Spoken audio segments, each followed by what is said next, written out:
true. Hank thinks he's going to play at Augusta someday. Max was like, I think we should be able to watch more golf, and Hank's like, no. Yeah. That doesn't add up. You want to play at Augusta. Why would Hank say that?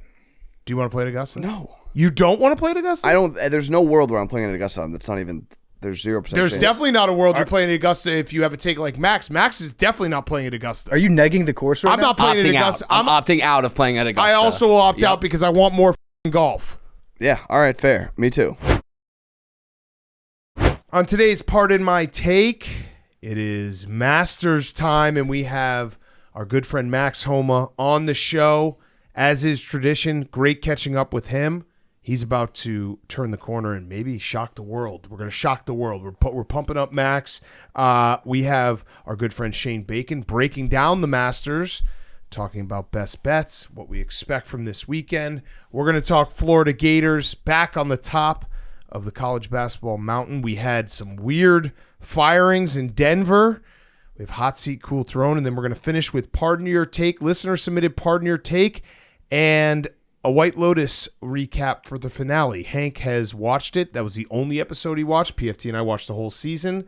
So if you are someone who has not watched it and you don't want to be spoiled, the very end of the show will be White Lotus. We will not talk about it until then. And before we get to all of that, DraftKings, the battle for the jacket is heating up in Augusta, and there's no better place to sweat the action than DraftKings Daily Fantasy, the ultimate destination for fantasy golf fans.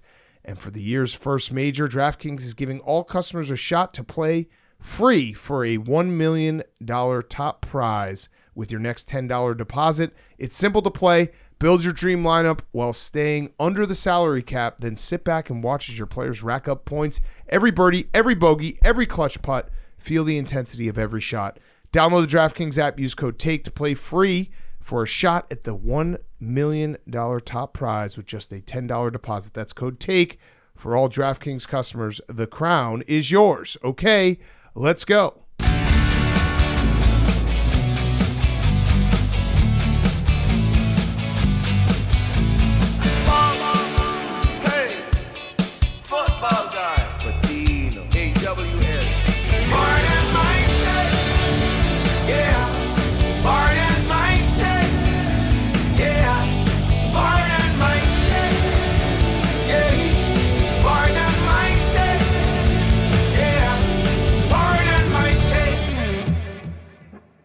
Welcome to Pardon My Take, presented by DraftKings. Download the DraftKings app. Use code TAKE to play free for a shot at the $1 million top prize with just a $10 deposit. That's code TAKE for all DraftKings customers. The crown is yours. Today is Wednesday, April 9th, and the Florida Gators are back on top. What did Ian Eagle say? The championship? The championship, yeah. The championship. It's pretty good. What a Final Four. Let's give it up for the Final Four. That was great games. Great games. We deserved it. We put in the hard work. You know that? I just got crashed by the lighthouse.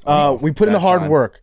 Watching the shit turned into fertilizer, and we got a beautiful garden that bloomed in the Final Four. I think that Houston was uncomfortable not playing from behind. Yeah. I feel like Houston had to lead the whole game, and they're like, wait, we're usually the ones that are coming back at the last minute. Yeah, we can't hold on to the lead. We want to take the lead. All three games in the Final Four, the team losing at halftime won the game. That means that it was, back and forth, fun basketball. It wasn't the prettiest game, but it was thrilling, and we got to see something I never thought I'd see, where you get a last possession where Houston was not able to get a shot off because he threw the ball and was going to end up with a traveling violation if he had touched the ball. Yeah, that was weird. Was that the last? Was that the worst final possession of all time in college basketball? It might be. Chris Webber. I don't know if that counts. Not the final possession, though. Not but the yeah, final possession. I mean, it was. I don't know what they were planning on doing. I guess credit to Florida's defense for taking away whatever it is they were trying to do. But yeah, they couldn't get a shot off. Well, watching it back, I know that Walter Clayton got player of the tournament, player of the Final Four, which he deserved. He was, even on a night when his first 3 or 4 shots were comically off, and I think that also is part of the ball being overinflated. He was a big part of Florida offense, with his assists in the first half, and then he found a little offense late, driving to the hole, hitting a big 3. But Will Richard was the player of the game for this game, and it was him keeping them afloat in the first half with his threes. And then if you look at the final possession, his on-ball defense in the final possession is where like all the timing for Houston got screwed up. And when the timing got screwed up, you end up with that possession where Kelvin Sampson was just staring there, not saying anything, watching his dream crumble. Yeah, I feel bad for Kelvin Sampson. I do too. I was hoping. I mean, I obviously had the future on Florida, but for Kelvin, I don't know if he's going to get back here because this is an old team that he had. It was their culture, though. Yeah, what was the average age there? Like 21 and a half? Yeah. They were an older team, and they played really hard last night. I was super impressed with how they defended against Clayton. So what they did in the first half was they had Cryer on him. Yeah, they blitzed him too. And they're like, yeah, Cryer, you're gonna sprint your ass off. Like pretend like you're running around guarding Rip Hamilton for 20 minutes. And then in the second half, we're gonna put Sharp on him. Yeah. So we'll have someone who's relatively fresh. And they did a great job of stopping him, taking away outside shots. He had great passes to the inside. I didn't know if Condon was going to be enough because Condon, he looked like he was scared. He can't. That was the big thing with Clayton. Should have had more assists because his passes were so good. Great passing. Yeah, the Florida big men again. Their hands didn't work except for Thomas Hawk, who that was the play of the game when he blocked the ball and then went for the and one. Yeah, that was an incredible play. But yeah, Condon. I'll say it. He still is so important defensively, but offensively, when he gets the ball, it's just nervousness. I think there have been some games where he looks good offensively, but against Houston, he wanted no part of having that ball in the paint. Yeah, he would like toss it around to himself, dribble it off his leg, get it stripped. I think he had like back-to-back traveling violations. Yeah, he was scared in the first half, but there were great passes by Clayton, and then the second half they kind of figured out different ways that they could score. Completely different halves in terms of how it was officiated too. Yeah, so the stats are insane. There were 4 fouls called in the first half, and there were 26 fouls called in the second half, 2 technicals. Also, Todd Golden probably deserves credit, and I hate that the refs became a part of the entire story here. But his technical was maybe the most strategic technical of all time because after his technical foul, which was I think like 3 or 4 minutes into the second half, the fouls went 13-3 on Houston. Yeah, good move by him. It was because remember the second half started. I think Florida had 5 fouls in 2.5 minutes. Yeah, two of those fouls were phantom calls. Yeah, 2 were really really bad, and then there was a bad no call that they had too. And so I after the first bad call, I could tell he's going to get a technical here. Yeah, watch. He's like he knows that he's out of the box. By the way, I love the box that they put on coaches. Yeah, because no coach stays in the box ever. No. It's just if you get warned 3 times and you go further outside the box, that's when they hit you with the T. Yeah, we also speaking of the refs, I feel like Seth Davis had like he would be my LVP for the tournament. Because remember he was carrying water for Kevin Willard earlier in the tournament, not understanding how fans interact in sports. I had Jeff Goodman as mine. But. Jeff Goodman also. Well, he I don't even know if he can register because he's like this guy sucks. It sucks talking about him because he doesn't know who we are, so he's not ever going to hear this. Correct. It feels like I'm just yelling into the ether. Yeah, no idea who we are. Seth Davis though tweeted this about the refs. I've always disagreed with the argument that the refs should call it the same the whole game. The game changes. Sometimes you need to blow the P. He said, I called it a P. Blow the P? Sometimes you need to blow the P to tighten things up. They did. The players adjusted, and we got an amazing final 12 minutes. Reffing is more art than science. I'm going to disagree with that. I think makes that's me want robot umps. That's the dumbest argument I've ever heard. Here's the thing. If the refs don't call physical play or something that happens in the first half, and then all of a sudden they decide that they're going to call that a foul, that's very confusing for the players and usually gives us a worse product because the players do not have consistency. There's a reason they wear black and white. Yeah. It's not art. It's black and one white. or the other, yeah. Do all refs wear black and white, though? On a basketball court? Yeah. Well, I feel like in the NBA, it's like gray. It might be gray. There's shades of gray in there. On a college when you think basketball referee, you think black and white. Stripes. He made a good It's a great, joke and a good pun. Give it to him. It's a great pun. It's not art. Yeah. It's not art. But that's the dumbest argument I've ever heard. I think that's very stupid. Like, can you imagine a baseball umpire being like, the strike zone, it changes inning to inning? No. Like, be consistent. That's the one thing. If you're gonna blow the P 26 times in the second half, then blow the P 26 times in the first half. If you're gonna be bad, be consistently bad. Yeah. If you're gonna be good, be consistently good. Like, that's actually, it's the exact opposite of how I view officiating. There are sometimes you watch a game and you see the refs are like, all right, it's gonna be one of those nights, and then everyone adjusts. To have it be, it's not one of those nights, and then halftime happens, and they're like, no, it is one of those nights. That sucks. I have another complaint about the officiating. This has been bugging me for, I feel like, 3 years now. Why do they insist on having that weird angle camera every time they're watching the review and then making the announcement? The one that's like, it looks like it's done on a laptop camera, like a front-facing laptop camera, where they stare into it, and every single one of them looks like a serial killer about to murder somebody. Yeah, it's a blowjob camera. It's a blowjob. It's the what she sees camera. Yeah, right. Exactly. And every ref looks like a complete creep. Just get a normal camera. I agree. It's so stupid. Because it makes me hate the refs more. Also, I did grow to hate Gene Steratore. I loved him at the end. I went the other way. You ended up liking him? I ended up missing him. You gotta stay strong. On Sunday, I was like, man, I really wish Gene Steratore could just pop into my life right now. You got to stay strong. It was... I wish someone had done... Next year we'll do it, where it's just one shining moment, but it's just Gene Steratore's graphic popping up over and over. It's like being the mayor of New York City. No matter what you do, everybody's going to hate you. Yeah. If you are the person who is in charge of busting in the broadcast like 20 times in 3 minutes to analyze if a ball hit off a guy's knee, when we can all see that it hit off his knee. Yep. And they're like, okay, let's get Gene Steratore in because he's the only guy that can tell us if this ball actually hit off the guy's knee or if we're just seeing things. Yeah. Gene, what do you think? It makes me hate you. I don't want to hate Gene. I just missed him because he became such a big part of my life. It was like... It's like, getting like an office wife or an office husband. Gene Steratore, we watched so much basketball. He was kind of getting office hot to me. Office hot? I was kind of being like, Gene Steratore's doing it for me. When he pops in, he's like, I don't know. It could go either way. Thanks, Gene. Really needed that opinion. And he makes some little joke. I didn't like how jokey they got.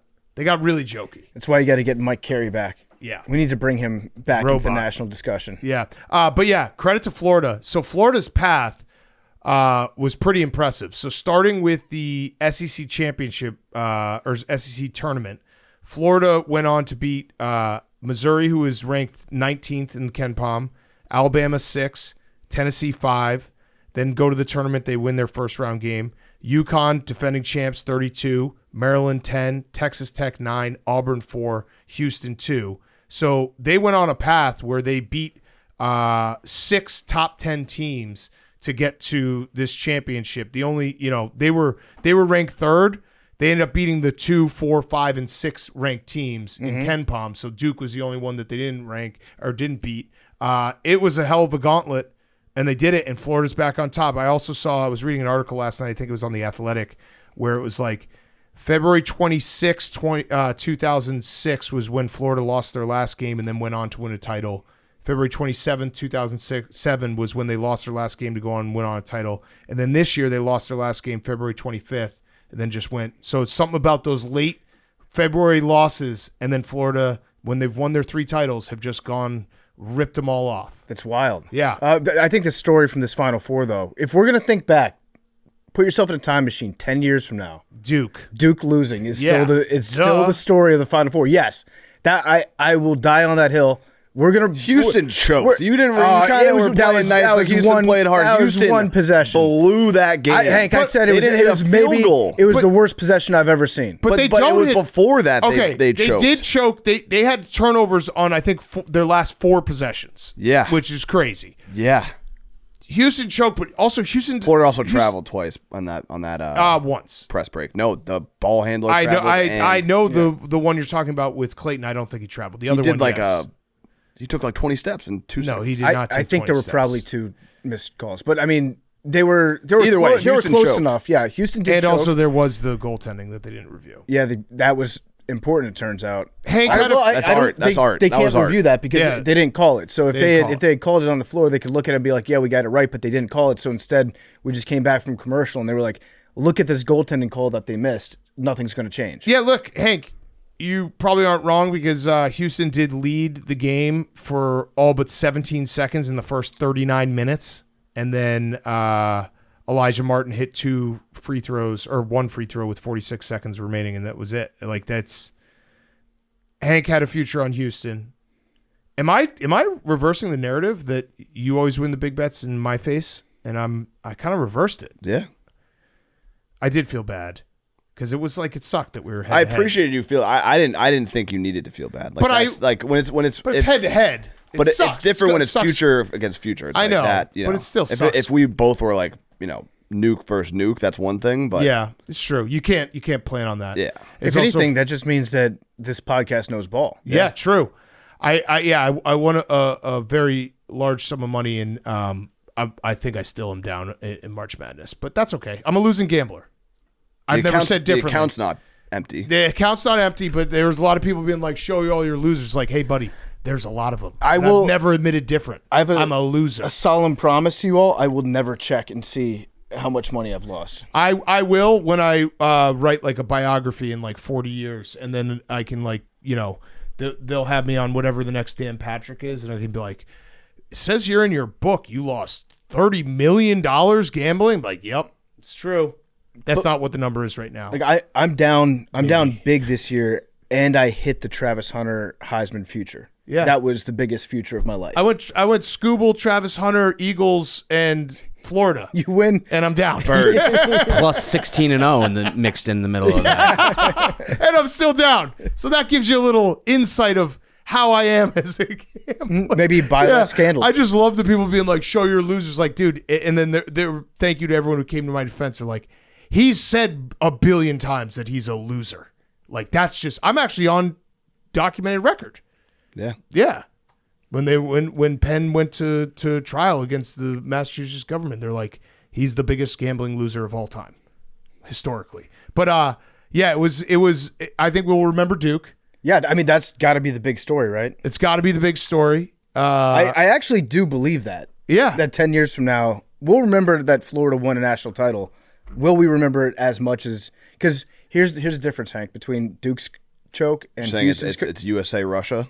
No, it's USA USSR. They're supposed to be Duke. Yeah, well, and also I think if you had to make a bet on what player from these 4 teams is going to have a career that we talk about for a long time, it's Cooper Flagg. And guess what happened with Cooper Flagg in his last tournament game? He choked. Mm-hmm. So that's where the storyline comes. Yeah, a lot of choking. I think it'll be remembered as the final 4 of chokes. The chokes? Mm-hmm. Yeah. Kelvin Sampson, I do feel bad. He was on win number 799. So this would have been 800. Brutal. He probably would have retired, right? I don't know. At 800? His son is coach in waiting, Kellen. Yeah. He's been right there. I'll say this about Kelvin Sampson, incredible coach, just needs to figure out how to get a little bit more moisture in his mouth. Yeah. He is a big time dry mouth guy. He is. He also is a coach that every time I see him, I think he's going to be fatter than he is. Yeah, I think it's the name Kelvin. Kelvin. He I assume every time the camera pans to him, I'm like, wow, he's lost a lot of weight. But I say that every time I see him. Adding an L to Kevin makes you fatter. Yeah, it should. Like when you close your eyes, you say, "Hey, that's Kelvin coming down the street." I'm like, "Whoa, that guy's a big boy." It's how you say Kevin while you're swallowing a bite of sandwich. Yeah, Kelvin. your mouth is full. Kelvin. Yeah. And then Florida. Yeah, I mean this Final Four or this championship game, for everyone who says that college basketball is dying.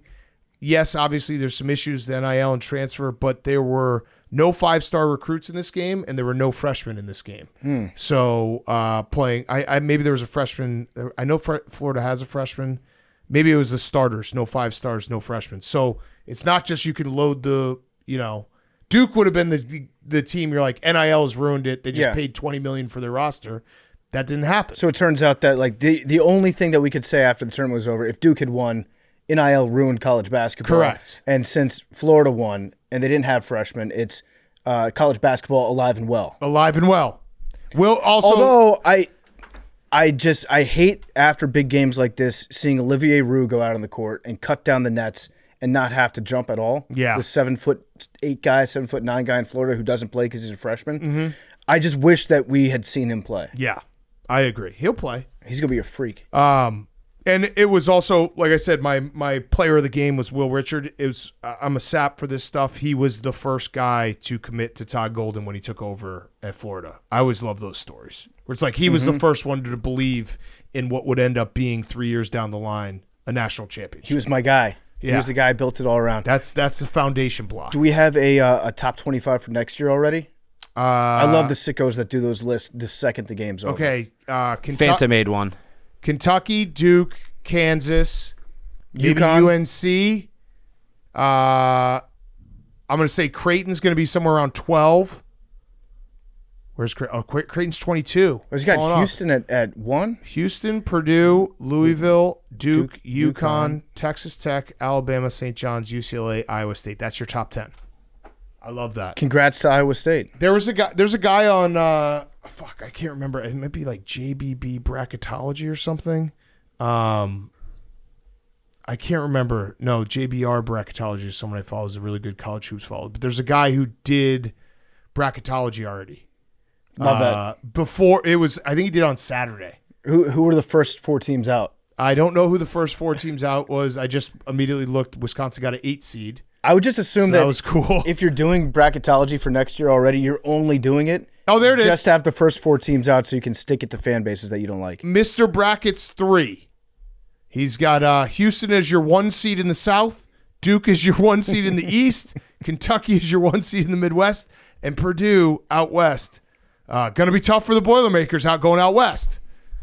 Oh, I pulled that up pretty quick. You did. Pulled that up. Is Villanova on there? It looks Villanova's not on there, but Robert Wright coming to Nova. Okay. I feel like they reversed where West Virginia should be in Xavier. I feel like those two are backwards in this one. Did the committee get it wrong? The committee got it wrong.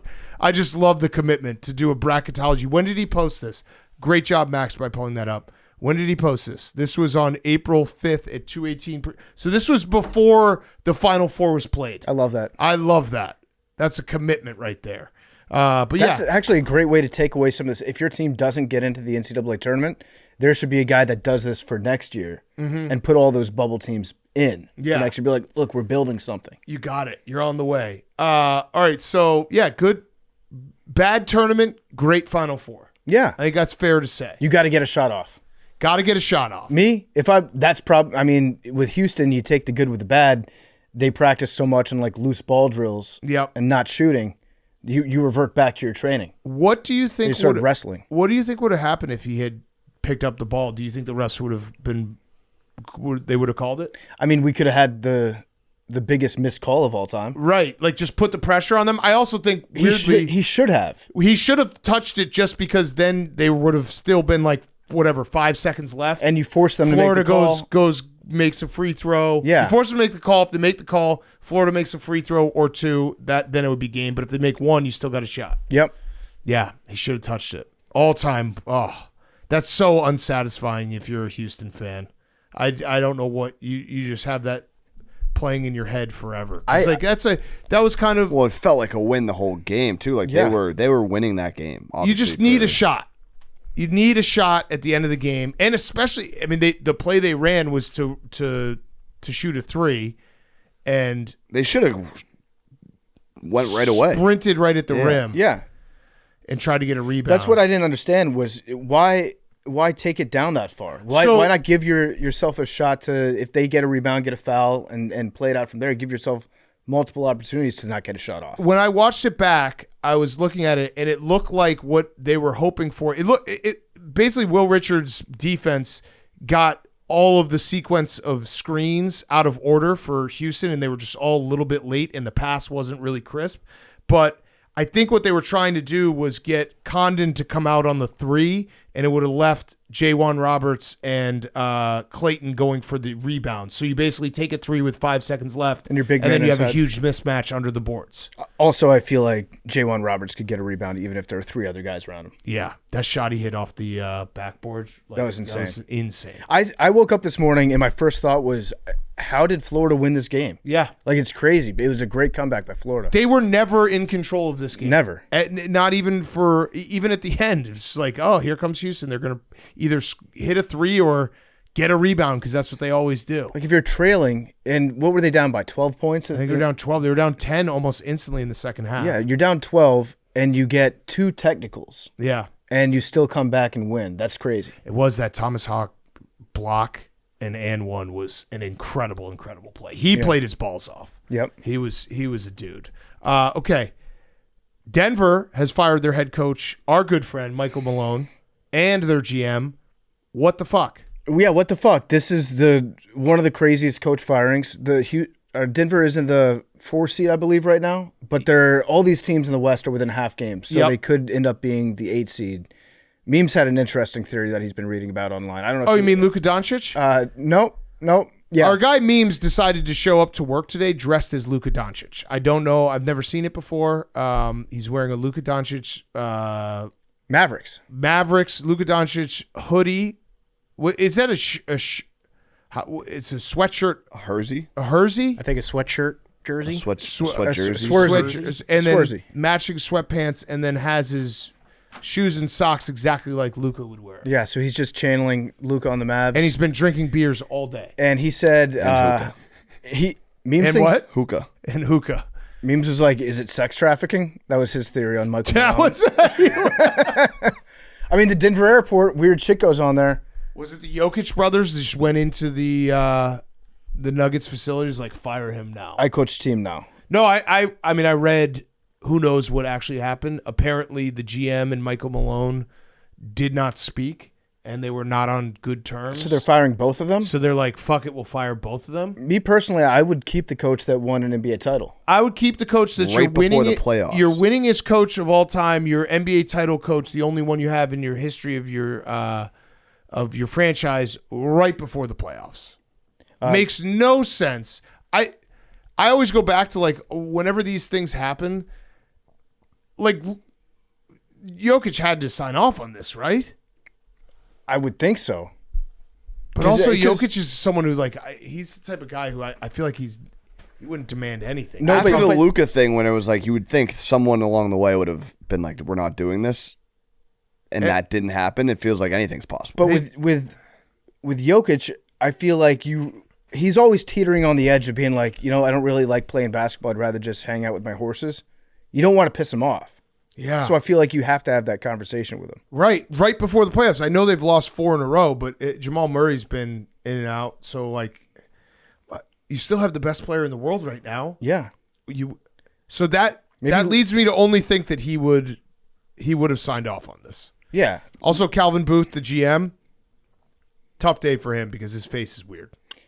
Yeah, there were some pictures of him that kind of looked like he was melting. Yeah, someone said that it looks like they put Nick Cage's face inside of his. Inside of a tanning bed? Yeah. Yeah, it was... Can you pull up his picture? Yeah, I mean, that's just... it. Listen, sucks to get fired. Sucks even more for everyone to be like, oh, that's what you look like? Let's take a look at this guy, because I only saw the graphic that Shams... Yeah, it's just, why the long face, Calvin? Yeah. Yeah.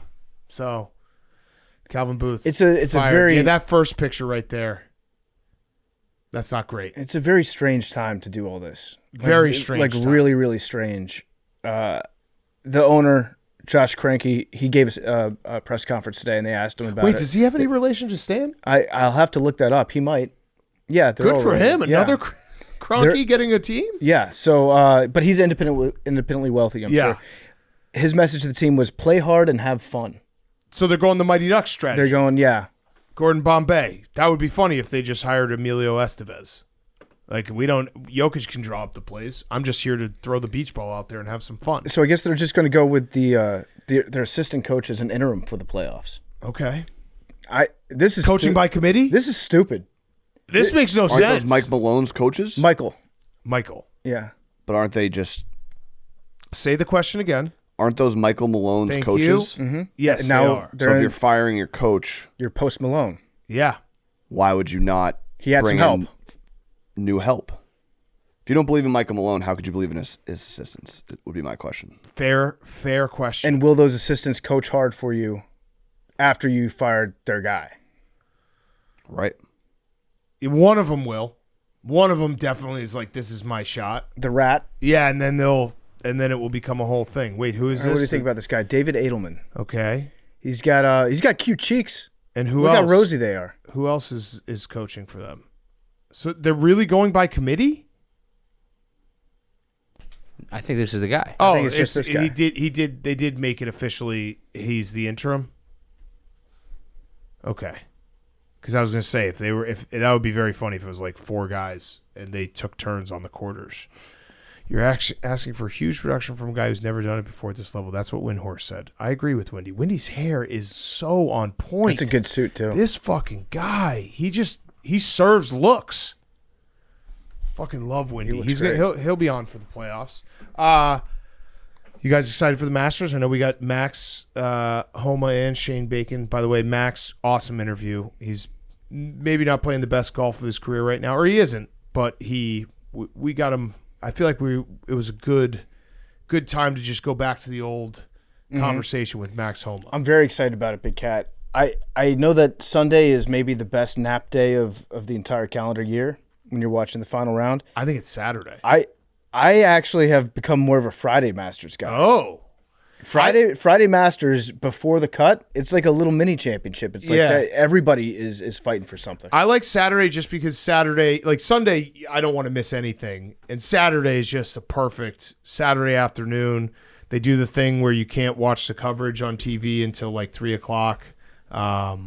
And then it comes on and you just kind of doze off. Then you wake up for the last 4 or 5 holes. What do you say, Max? Why can't you watch all of the Masters? I don't understand. There's no other sports going on at this time. Everyone wants to watch the whole thing. Well, the first 2 rounds. Yeah, it's they've expanded their coverage. Yeah, and Max, you can. But there should be no question of whether there is coverage. I agree. You can download the app. You can download the app. But then you the amount of times that I've bet on somebody and you can't watch, and you're just going through like the Masters tracker and just waiting and refreshing is so annoying. The most frustrating thing that happens every single year on Saturday, the Masters, is at like 2 o'clock. They're like, here is an hour of a Jack Nicklaus documentary. Like, just give us the. We know they're playing. Yeah, they're playing the Masters right now. It's usually like 30 minutes about how Sam Snead named a tree. Yeah, but the answer to your question, Max, is it's the Masters, so they get to make all the rules. They get to do whatever they want. That's really all it is. They have a 1-year contract with CBS, and they basically call up CBS and say, "Yeah, you know what? We'll keep you for another year." Like, imagine CBS is kind of the cuck in this relationship. They go from 12 to 7 on Saturday. Is that real? 12 to 7? 12 to 2 on Peacock. On the cock. What about the morning? Who cares? On Saturday, Sunday, it's like it's moving day, bro. But anyone 12 to 7 is a long fucking Dimpleheads time. like us. Yeah, but no, you're gonna want to see how the course looks in the morning. What's going on from 8 to 12? Like, what are they showing that they can't show Masters? I didn't realize Masters wanted to post up and watch. No, but I just like having it on. O'clock. Here's the thing, though, and Max makes a good point. Like, they could be lying to us about what happens earlier in the day. Right. They could just make up the scores and be like, "Oh, this is crazy. Tiger Woods shot another great round early in the day on Saturday. You didn't see it." Mm-hmm. Wait, also, why are you defending? Why you should be on my side here? If anyone is on my, but I do think the Masters, in terms of golf tournaments, at least, like there's a lot of golf tournaments where there's much worse viewing experiences. The Masters gives you a lot. But I want all of it. I want more. That's fair. I want everything. Like, I don't care about golf except for the majors, or if we have a bet on a guy that weekend. Just give you the golf. Give me the golf. Give me all of it. I agree. I don't like when I wake up on Saturday morning. It's like, oh, the Masters is on. Let me just throw this on my TV while I'm doing other things. Why can't I have that on my TV? It is also the most peaceful tournament. So like, I don't even care. They don't even have to. They could show a shot every 10 minutes, and as long as I have it on my TV, I'm going to take a nice nap. 100% correct. Yeah. And they do the less commercials. Hank's been compromised. I don't even. Hank just likes to defend all of the golf. No, you're defending the wrong golf here, bro. It's true. Hank thinks he's going to play at Augusta someday. Max was like, I think we should be able to watch more golf, and Hank's like, no. Yeah, that doesn't add up. You want to play at Augusta? Why would Hank say that? Do you want to play at Augusta? No, you don't want to play at Augusta. I don't. There's no world where I'm playing at Augusta. That's not even. There's 0%. There's definitely not a world you're playing at Augusta if you have a take like Max. Max is definitely not playing at Augusta. Are you negging the course right now? I'm not playing at Augusta. I'm opting out of playing at Augusta. I also will opt out because I want more fucking golf. Yeah. All right. Fair. Me too. Oh, Fuck the Masters. Oh, no, Hank. Why would you say that? Dude. Oh, we just dragged you down into the mud with us. Oh, I also love the caddy uniforms PFT, at wait. Augusta. The caddy uniforms are priceless. They're like little smocks that they get them. Are you trying to play at Augusta? No. You haven't opted out yet, though. I have opted. You forget, Big Cat. Like 3 years ago on this show, I said I don't want to play at Augusta. I'm not Augusta material. All right, fair. I'm opting out. And Fair. you said you wouldn't want to play at Augusta. I would want to play at Augusta. I would want to play at Augusta, but now I can't because I'm saying fuck the Masters. I definitely would want to play I've been at opted Augusta. out. I like if they asked me, I absolutely Hank's would. still alled to putt, though. We'll get to that. Yeah. We'll get to that later. I just want but to Hank's clear. still allowed to putt. But fuck the Masters. But if they actually did invite us, like I would play it. For the record, Yeah, I mean, we're never getting invited. But no one is getting invited. But we would. I don't know that I would because Augusta. I would. Augusta would lose so much of its shine, so much of its stature for me. Nah, I would. The second they invite me, I'm like, that's kind of gross. You guys are doing too much. Okay, I'm Hank, you want to fuck the Masters, but you would. Yeah. Okay. Max, would you? I won't even play on this show. I'm that bad. But you would. No, if I you were would. I would not. If you were asked to play at Augusta. That sounds like he wants to play. I don't want to play. If they asked you to play at Augusta on a fucking random day in July, I don't even know if it's open. I think it's closed. Yeah, it's closed in July. Whenever it's open. Jeffrey Lurie calls you up and says, Max, you're my number one guy. I mean, Do you want to go play Augusta with me? Well, that's how it would have to be because it'd have to be some like crazy rich dude. But that wouldn't be to play at Augusta. That would be to play with Jeffrey Lurie. So Jeffrey Lurie says, hey, Max, I'm not going to make it, but I want you to play in my place at Augusta. Well, that would be Big Dom asking me. Or would it be Big Jom? I don't know who that is. That's a good question. I would never play. Yeah, I'm not. I would never play. Also I'm say, too if bad at golf. Sydney Sweeney were to DM me, I would never go out there. But if she DM me, I would go out there too. Yeah, same. If she's DM'd you, she's like, do you want to go out on a date? Yeah, Yeah. I would.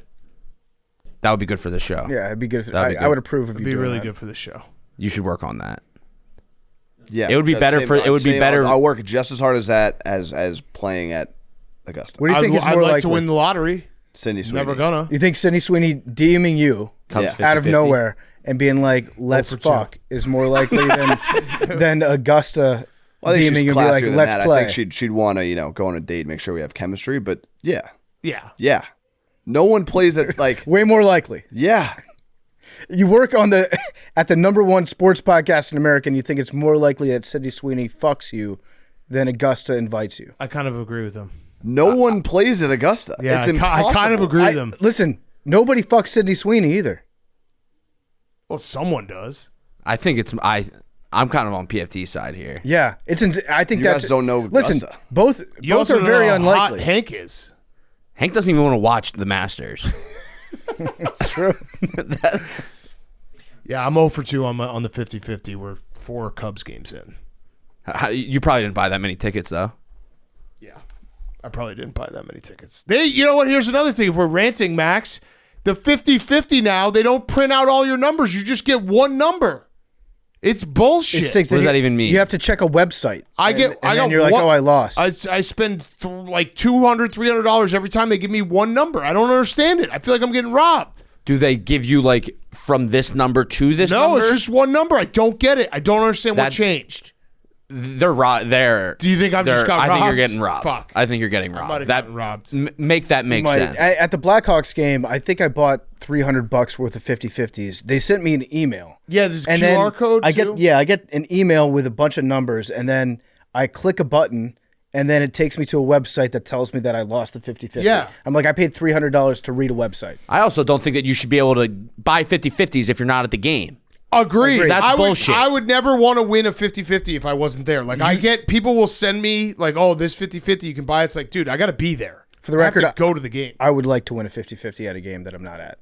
I'll never enter, but in theory, I would like to get an email being like, Not hey. me. I guess, actually, in theory, I would too. Yeah, you But I probably- wouldn't count it as my 50-50 win. Right, you just be like, I just won a lot of money. I got paid money. Yeah. Not, I won the 50-50. It would be kind of like, not pointing fingers in here, but like someone in this room saying that they've gotten the lottery ball when they clearly have not, because it was someone else's lottery ball.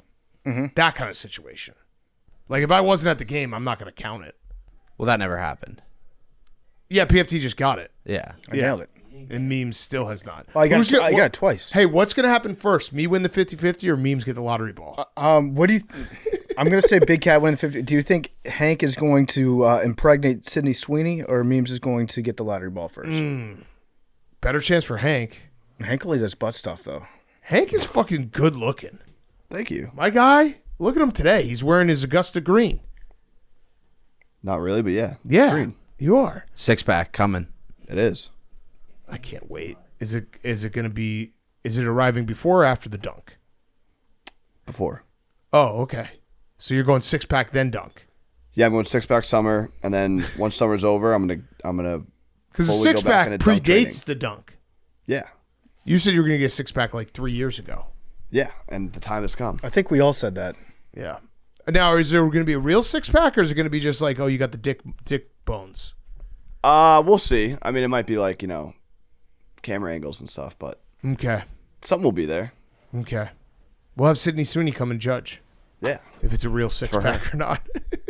Okay, let's do Hot Seat Cool Throw, and then we'll get to our interviews with Max Homa and Shane Bacon. Hot Seat Cool Throw is brought to you by our friends at Truly. Truly Unruly Lemonade is here, and it combines the high alc fun of Truly Unruly with everyone's favorite lemonade. It's out now. Level up your lemonade. 8% ABV, 100% delicious. 4 supercharged lemonade flavors: Bumpin' Blue, Raz, OG, Original Lemonade, Punched Up Pineapple, Wild Pink. It's the official hard seltzer, pardon my take. Find Truly Unruly Lemonade at a store near you, or visit trulyhardseltzer.com. It's about to be summer. It's about to be warm weather. There's nothing better than lemonade. Actually, there is. Truly Unruly Lemonade. 8% ABV, 100% delicious. Level up your lemonade this summer. It's official hard seltzer, pardon my take. Find Truly Unruly Lemonade at a store near you, or visit trulyhardseltzer.com. Henry. My hot seat is Human Society. Oh. Shit, I had this too. Direwolves? Yeah, I had direwolves too. We all had direwolves. I actually put cats on my hot seat, but Human Society is good too. Romulus and Remus. And Khaleesi. The world's first de-extinct animals born October 1st, 2024. They've been extinct for 10,000 years, and scientists used like old DNA from fossils and just remade direwolves. This seems bad. So, the source I saw said that they use DNA that's like somewhere between 10,000 and 72,000 years old to recreate these wolves. Why? But then, Hank, I dug a little bit deeper and went to a better source, Alex Jones. Mm-hmm. And Alex Jones says that the wolf resurrection story is tied to gain-of-function bioweapon research. Oh. So I don't know if we should be so pumped up about these direwolves. Then I actually went back and read a real source, and they said that with these wolves, they took gray wolves, and then they altered their genetics. So it's not like they're getting old DNA and just like duplicating them. They're taking existing gray wolf DNA and then going in and fucking with it. I mean, it's Planet of the Apes. Isn't it Jurassic? I've never seen Jurassic Park. Jurassic Park. And Planet of the Apes. Is it more Jurassic Park? I think it's more. The entire plot of Jurassic Park was there's a zoo and we found dino DNA. And bingo, dino DNA. It's bad. This is really bad. Why are we doing this? I'm okay with it because it does bring us closer to potentially doing an actual Jurassic Park. Which I think would be bad. That'd be a great idea. Really bad. You wouldn't go to a Jurassic Park. I didn't go to see the movie. Yeah, but in real life, if there's a zoo and it's like we got a fucking T-Rex, and then over here we got Triceratops and you can pet the Triceratops, you'd say not for me? I think I'd just look from afar. And by afar, I mean on my phone. Jurassic Park is one of those things that it's a piece of art and it's a book and a movie that's supposed to warn us about the dangers of playing God. To me, when I see that, I'm like, we should do that. I want to see a dinosaur in real life. I think I'm good with the direwolf. I don't really want to fuck with the direwolf. I'm cool with it. They can eat horses. Yeah, it makes no sense. Although, cool in Game of Thrones, but that's Game of Thrones. That's Game of Thrones. I don't want real life to be Game of Thrones. I actually didn't know that direwolves were a real thing outside of Game of Thrones. Me neither. Until I thought it was like a parody thing. I thought I was reading like a Game of Thrones Twitter account, and I was like, oh, this is real. Mm-hmm. Yeah. This is bad. Wait, you actually wouldn't go to a Jurassic Park? I didn't see the movie. No, but You wouldn't go see a fucking dinosaur? I'd have to see the movie first, and I'm not going to see the movie. I would go see raptors. It'd be sweet, man. I'd feel like a fraud going to the Jurassic Park without seeing the movie first. I'm the biggest loser. I've only seen Jurassic World. I've never seen Jurassic Park. That's worse than never seeing Jurassic Park. I'm actually the same. Really? Oh, shit. Love that. Love that. Yeah, I mean, I've had this theory. People That was, like, on know, a plane. AWLs know, I had this theory that everyone has one or two of these movies. We did a Mount Rushmore last year of just one or two of these movies you just didn't see and you just haven't seen and you probably won't see. I'm going to watch it. Shocks everyone. I'm going to watch it. That's a promise to you. I don't care. I'm telling Were you promising me? the listener. Oh, That's a promise. To you. I was like, you were looking right at me. Like, I don't give a fuck if you watch it or not. Didn't we say when we did the Mount Rushmore that whatever we put on our Mount Rushmore, we were making a promise to never see? I didn't put that on my Mount Rushmore. You didn't put that on Mount Rushmore. I will not be seeing it. My cool throne is Caitlin Clark. A video footage released of her scoring 22 points in 2 minutes against an Iowa men's scout team in scrimmage. She was hitting like half court runners with a hand in her face. It looks like AI. It looks like one of those like old commercials, you know, like Michael Vick, LeBron when they shoot from full court or throw a football through the roof. Like she was just pulling up, contested, basically at half court, swishing everything. Yep. Amazing. Ultimate cool throne. Yeah. Also, the ratings are like, I think it was 10 million less for the national championship this year. And that's why. Clips like that. Yeah, I mean, she's insane. I still think Paige Becker is going to be a better pro. No. Caitlin Clark's really good. I know. I think Paige is going to be better. I'm a juju guy. We'll see if she gets back from her ACL. Yeah, these shots are insane. Absolutely insane. Imagine being one of these guys that plays, because these guys who play against the women's team are good basketball players. Yeah. Like they're like guys who were good in high school. Actually, it looks like Max is playing center there. I don't know about that. There's a lot of headbands out there. Yeah. Now that I'm looking at it again, that's Max playing center. The guy wearing like 3 shirts and sweating through all of them. Yeah. Yeah. Still, I mean, these are impressive shots no matter who is playing on defense. Yes, agreed. Okay, PFT, your hot seat cool throne. Yeah, I mean, Hank stole my hot seat. Mine too. Good job, Hank. Thank you. My cool throne is Jinx's because I jinxed myself on Monday's part of my take hard during the Uber Eats ad read, saying it had been like 4.5, 5 months since I've ordered to the wrong place. I came in on Monday and I ordered my lunch to my house. Hank, by the way, Hank just got up and left in the middle of an episode. You'll see when we start to interview Shane Bacon later on in today's episode, he walks in and he does the nicest, most casual little stroll, like he's out for a Sunday walk to pick up the paper at the end of the driveway.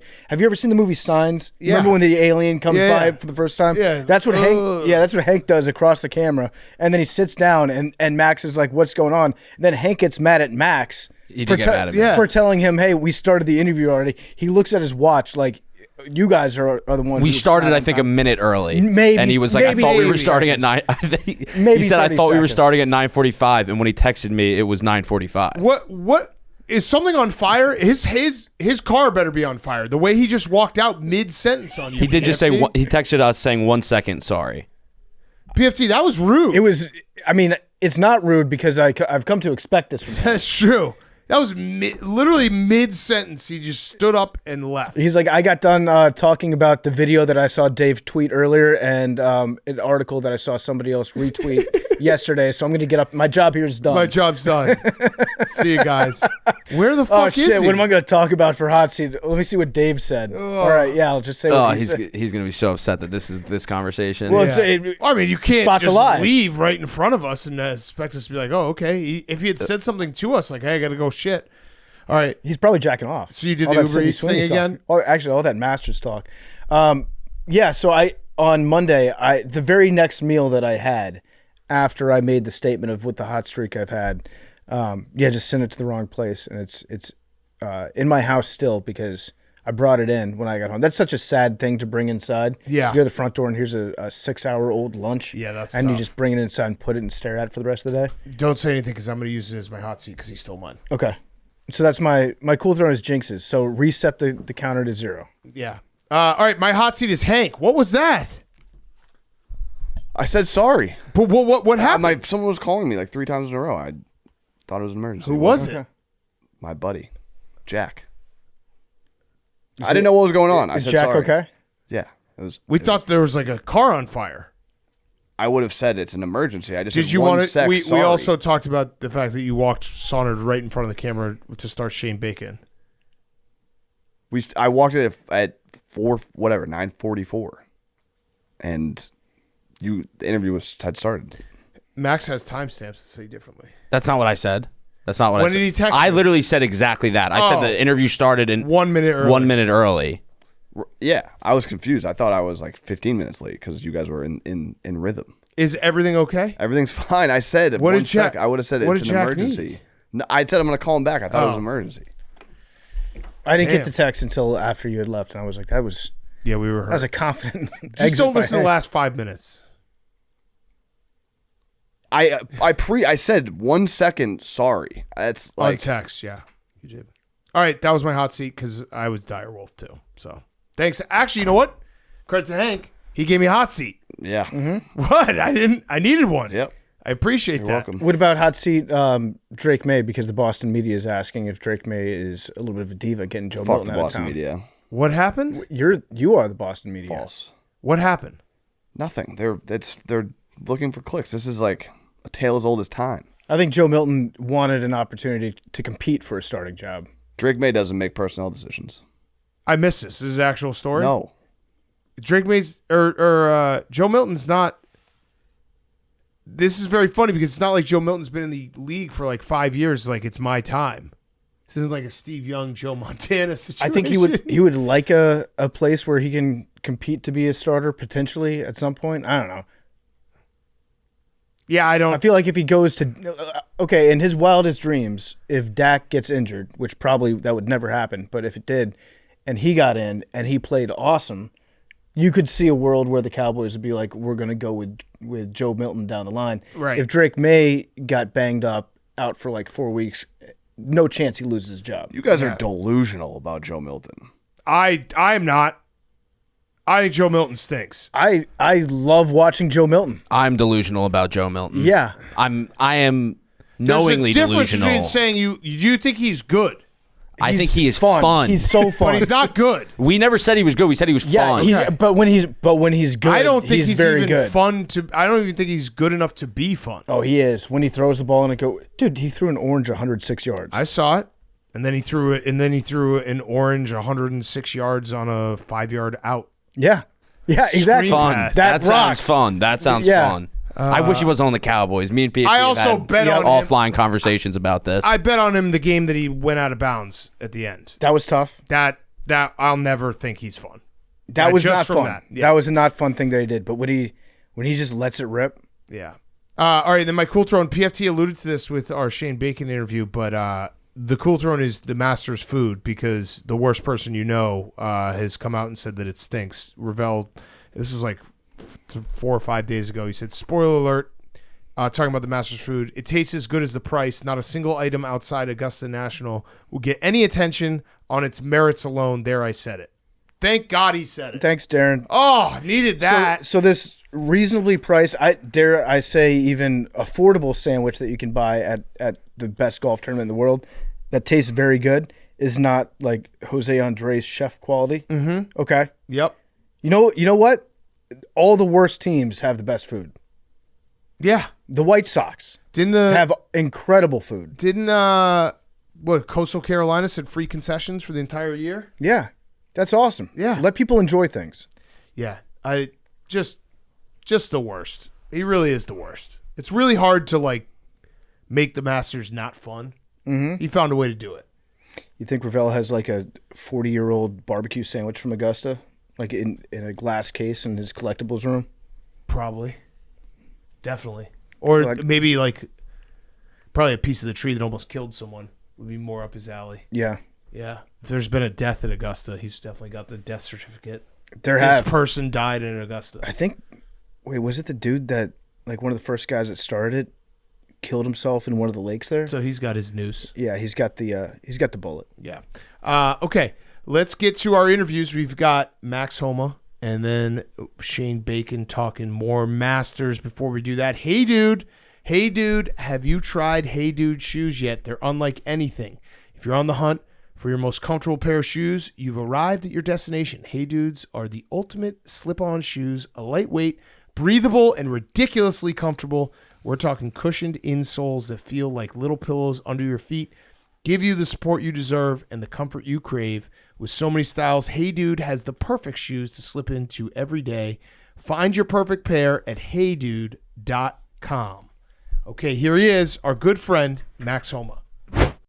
Okay, we now welcome on a very, very, very, very, very, very, very, very special guest, our good friend. It is tradition. It's Masters Week, so we have Max Homa with us. Max, thank you for coming on. Thank you for always showing up for the pod.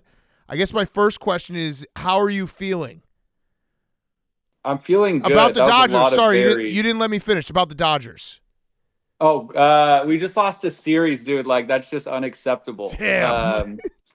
It's really unacceptable. They shouldn't ever lose a series. So pretty devastated to have lost our second game of the season. Hopefully 160-2 is still alive. Yeah. It'd be nice. Shohei's pretty damn good. That's got to feel good. Fuck, dude, he's so good. I was thinking about it. They're so rare that there's an athlete that has hype in certain games and actually like pulls it off. Bryce Harper does it a lot. But Shohei, like last year, he needed, I think it was like 2 homers and a steal to get 50-50 or something. He had the greatest baseball game of all time. And then last week or early this week, he had his own bobblehead night, bottom of the ninth, first pitch, sent it, walk off. It's just like, how the fuck do you do this? Yeah. He's got a great sense of the moment. Yeah. And congrats on your Lakers, man. By the way. All things coming up, Max. Dude, other than my own golf game, this shit is fucking on fire lately. Everything. Maybe I needed to suck for my teams to thrive. I know Hank's enjoyed watching LeBron. It's been quite the ride this season. I did not think they were going to be that good, so this is kind of shocking. Yeah. All right, so how's everything else going? I know it hasn't been the best start to the year. I actually have some things to pick you up if you want me to just hop right into it. Dude, hop in. Okay, all right. So I was looking it up. I have 3 different publications that called you a star or a superstar. So the Daily Express said PGA superstar splits up with caddy on eve of Masters as statement issued. Then the Irish Star said Masters star issues emotional statement after splitting from caddy days before August. We can just pretend the other stuff isn't happening. Just the star is what we're focusing on. And then the Mirror US said PGA Tour star splits with long-term caddy just days before Masters. So that's pretty cool. And those are 3 massive publications. Yeah. So they are I am subscribed to all 3 twice each. Yes. Yeah, no, that feels good. Okay. All those are great headlines. Also, I did some deep dives into some stats. Do you know that this year at the Valero, your last round that you played at the Valero, which is the tournament right before the Masters, you actually drove the ball farther than your last round at the Valero last year when you went and finished 3rd in the Masters, and higher driving accuracy this year than last year in your last round at the Valero. And last year, your last round at the Valero, you shot a 70. This year, 71. So kind of there. I've honestly been looking for some momentum, and I can't lie. That is absolutely what I've been looking for. The only hard difference is my last round at Valero last year was on a Sunday, and this year was a Friday. Last round, you missed the part where it was details. last round. I'm not a details round guy. Is last round. Yeah. This is what I've been missing. Yeah, you're a superstar that's like actually you could say playing your best golf right now. And you were probably exhausted last year because you had to play twice as much golf the weekend before. True, good point. Dude, all season. I don't think people use this chestnut checkers things way too liberally. I am the freshest person here. I have not played a weekend in over like a month and a half. And I have been getting more rest, more time on my couch. Like all these guys are going to be exhausted by the time the tournament comes, and I am just cruising on it. I love that. So this might be a dumb question, but if we're trying to find silver lining here, are you at a point where you're able to just say fuck it this week? Like, are we going to see fuck it, Max? My wife kind of pointed out, she goes, this kind of just feels like a golf tournament this year. I was like, yeah, it does. There's not a whole lot of hype for myself. So maybe it is just fly under the radar. I think it's a good spot. Yeah. Also, here's a little tip for you. If things don't go well this week, just get your kid and put him on your lap for your interview. Use him as a human shield. That always works. Work for Nick Sirianni. Dude, I have learned that from Sirianni. The press conference is genius. I wrote it down. I said, if you ever struggling, human shield the kid. He won't remember. He's too young. Right. So I think that's always a play. Yeah. Hank, you have a question? He does later. Hank, you were getting later. Hank was getting real close to the mic with an open mouth, so that's my cue. That maybe. I have questions. I can wait. Yeah, he's gonna wait. He has a couple questions. All right, so let's talk about it for real though, because obviously it hasn't gone great. Your split with Joe sucks. I mean, I don't want to have you talk at length about it, but how did that conversation go? I had to have sucked. You guys have been childhood friends. You've been together forever. But was it something that you kind of felt like, all right, I got to change something. He probably feels it. We both feel it. And it's just this is just the part of the game because everyone kind of goes through this. Yeah. First and foremost, I didn't do it. So that was hard. I wasn't massively shocked because it's obviously been really hard on him.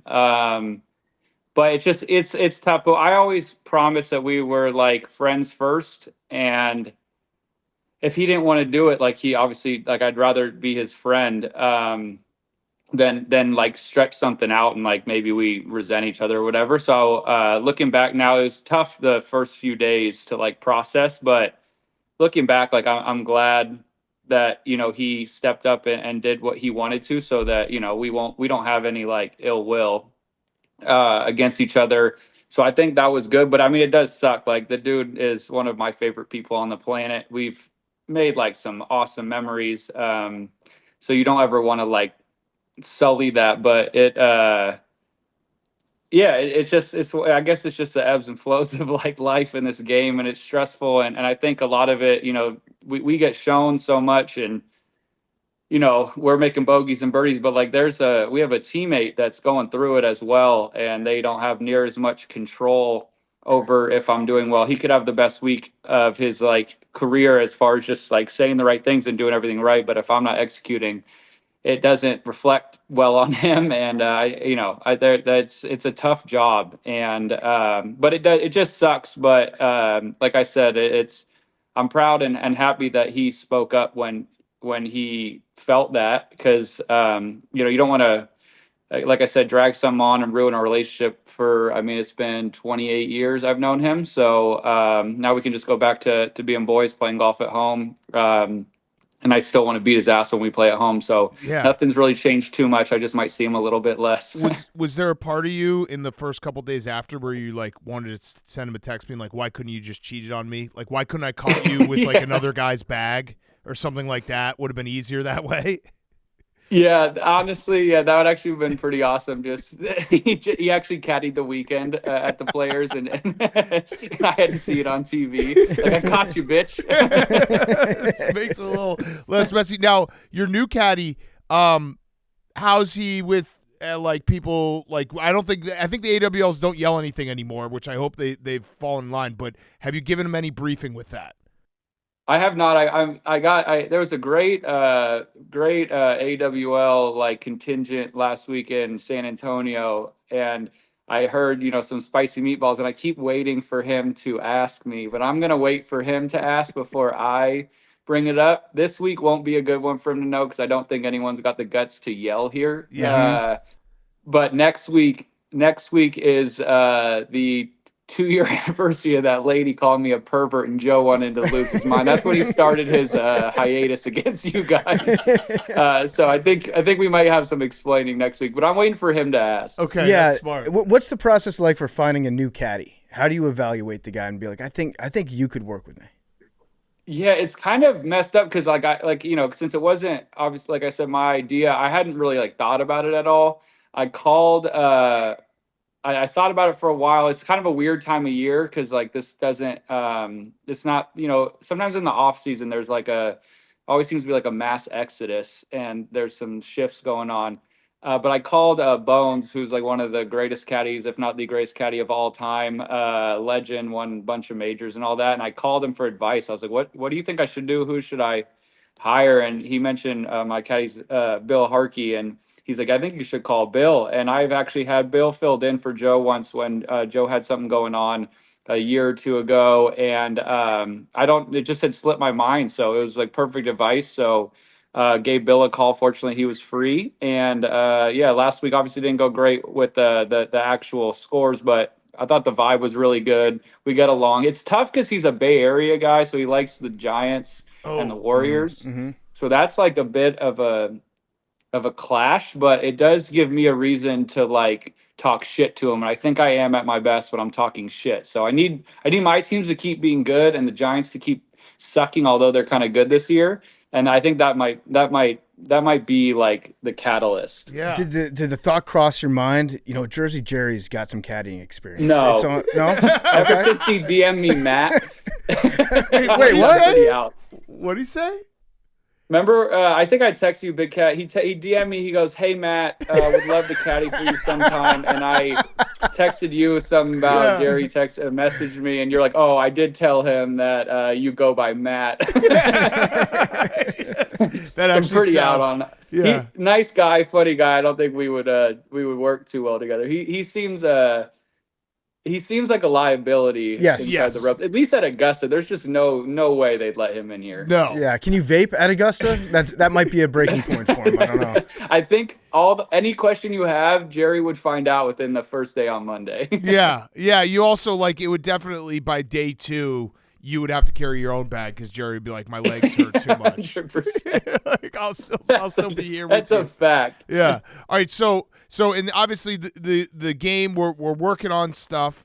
Is it there? You made a lot of changes because you have the caddy change. You changed your swing coach, right? Yeah, I've changed damn near everything. It's been chaotic. Clubs, coach, trainer, caddy, clothes. Okay. I kept my beard. Yeah. Somebody told me to shave, go back to the mustache. They thought that might fix it, but I just thought that was just too much. That would be one change too many. Yeah. Maybe just a soul patch? That would also bring back the pervert comments. Exactly. Yeah. I feel like that's dying down and I just can't make that. Although when that was going on, I was playing pretty fucking well. So yeah.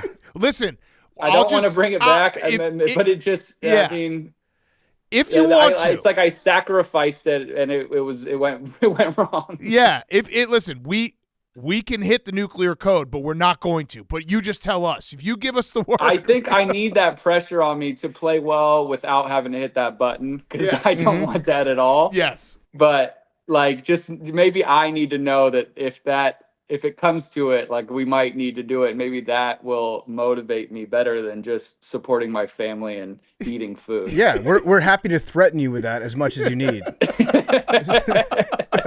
Just know that we might do it. We might go Hank might go rogue and be like, okay, it's time let's go back to the old us. Let's go nuclear.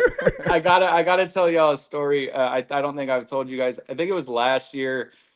At Bay Hill is the tournament. It's Arnold Palmer's tournament. And every year we get there, I'm always reminded from his stories how good he was with the fans. And sometimes, I can get my head down. I hope I haven't told you guys this already. And so I was like, you know what, I'm going to do better. I'm going to, be more open, when I'm playing and whatever. And on Wednesday, I'm signing autographs, walk into between holes, and this older guy comes up. He goes, "Hey, do you mind signing something for my son?" And you typically don't personalize stuff because one, you can just write their name on it and they will never know it wasn't me. But he asked me to do it. And I was like, you know what, I'm going to turn a new leaf. So I said, yeah, what's your son's name? And he says, whatever. And I write, dear him. And then his dad's like, yeah, can you just say, happy birthday, so-and-so, from your favorite pervert? And I'm writing all this as I go. And I get to that and I just stopped. I'm like, here you go, man. Did you hear what you just said? To an adult. And I just had to leave. I was like, that shows you why you don't turn new leaves. You just keep it the same. That's incredible. So the guy was 60. He has no idea what's going on. He had to he didn't even second guess his son. Oh, that's amazing. So with all the changes, do you feel I've read some of the stuff you talked, and the one thing that I always give you credit for is you were very open about what you're going through and trying to figure it all out. Do you feel like you're starting to turn a corner with all this change? Because it is a lot of change. Yeah, the change actually hasn't. It's just been the swing changes, and like it's complicated, like to explain because I mean people think I'm crazy. I think my wife thinks I'm nuts, but it feels incredible. Like it's felt better and better every week. There's little things in like tournaments that it's just I don't trust things, and like I have new misses, and golf is, the cliche is it's a game of misses. So you kind of play off like, I typically always miss the ball right, like my whole career. And now it's been less of that, but I have like this, it's like a subconscious fear of right. So it's like trying to just get comfy. But like I just played the front nine at Augusta about 3 hours ago. I had the craziest day ever.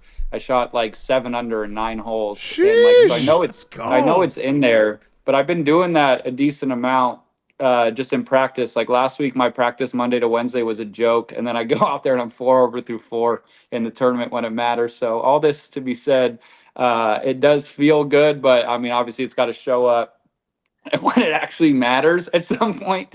But it's not for lack of effort. And I don't mind, talking about it and being vulnerable about it. Cause I do know that, some people like to just play it cool and just avoid it. But I do think that you owe stuff to the fans at times. And I've been really lucky to have some pretty awesome support from everybody, especially, through you guys in the AWL. So I mean, it doesn't like hurt me to talk about what I'm going through. I know I'm trying my ass off to not suck. Yeah. And I do think that's important, but it does suck to suck. So at some point, hopefully this flips around, hopefully this week.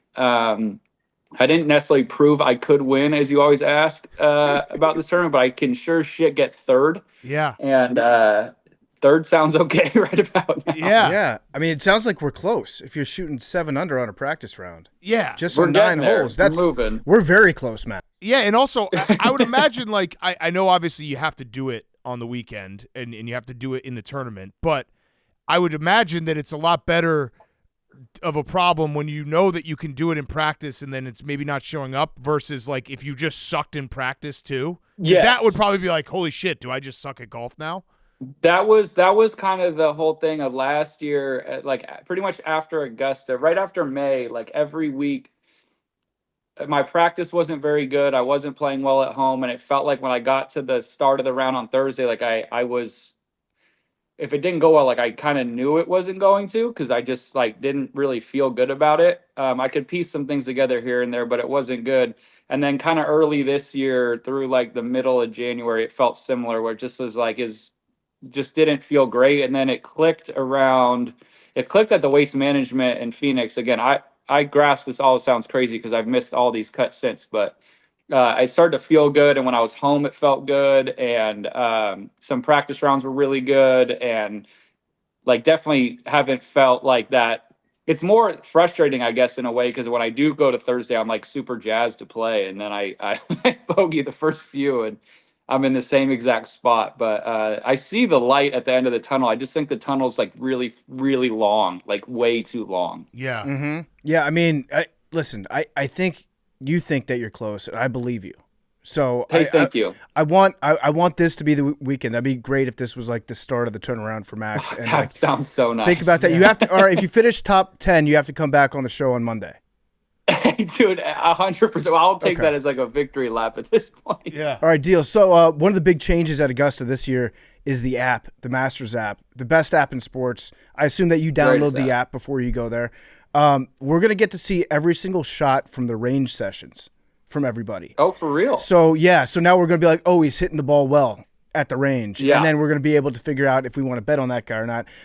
In your experience, have you always played the best after you have good range sessions?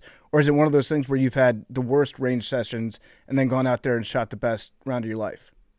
I've rarely done the latter. I've had some like surprisingly good rounds after having terrible warm-up sessions, but like range sessions, but never like the best round. I also have, had the best range sessions of my life and then gone out and laid an egg. So I'm not a good one to like base it off of. I do know there's some guys, I've seen Justin Thomas do it. I remember he walked off a range in Chicago like 4 or 5 years ago at the BMW, and I went to go say hi to him and he was white as a ghost. And I was like, man, that must have been a bad warm up. And then he went out and shot something like 62. And I texted him like a couple days after. I was like, "What the hell, dude? Like, you look like you were gonna cry." He goes, "That was the worst warm up I've ever had in my life." And he ended up winning the golf tournament. I'm not quite like I haven't quite done that one yet. So definitely, like, I need, in a way, some kind of good juju as the warm up goes. But I've seen some guys hit some awful golf shots, and you go out and you think to yourself, "Oh, he doesn't have it." And you look at the leaderboard, and he'll be right near the top. So. I think it's to each their own on that one. What do you think about when you're practicing on the range, when you're getting ready for a round? Because when I go out there, I'm like, I'll hit like 4 shots with every club and then hope that maybe like 2 out of the 4 look like golf shots. They go up, they're relatively straight, then they go like kind of far. That's what I'm hoping for. What are you doing on the Forward, range? yeah. Forward's good. I'm similar, man. I'll take maybe 3 out of 4. Each club would be good. Maybe that's what I should do. PFT is hit every one of my golf clubs on the range. Yeah, and just start eliminating the ones that aren't working. Yeah. I'm more like I run through a little bit of technique stuff, but then I try to just like I work my way up towards driver, but I try to hit left to right, straight, right to left, and part of it is to like get them clean and better, but also part of it is like if one of those shots feels like shit. Try to like avoid it when I'm out on the course, and then fix it in post for your guys' world. But yeah, so it's just like kind of somebody once said it. You're just kind of getting the engine running. Like, don't look too much into it.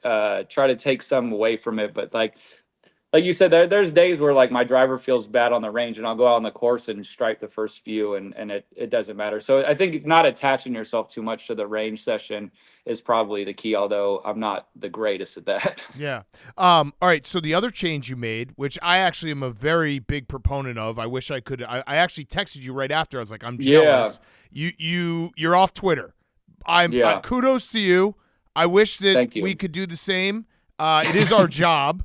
You are so stuck. It's a little different than like actually it would be the same thing if I was like I quit golfing and then you text me like, dude, I'm so jealous, I wish I could.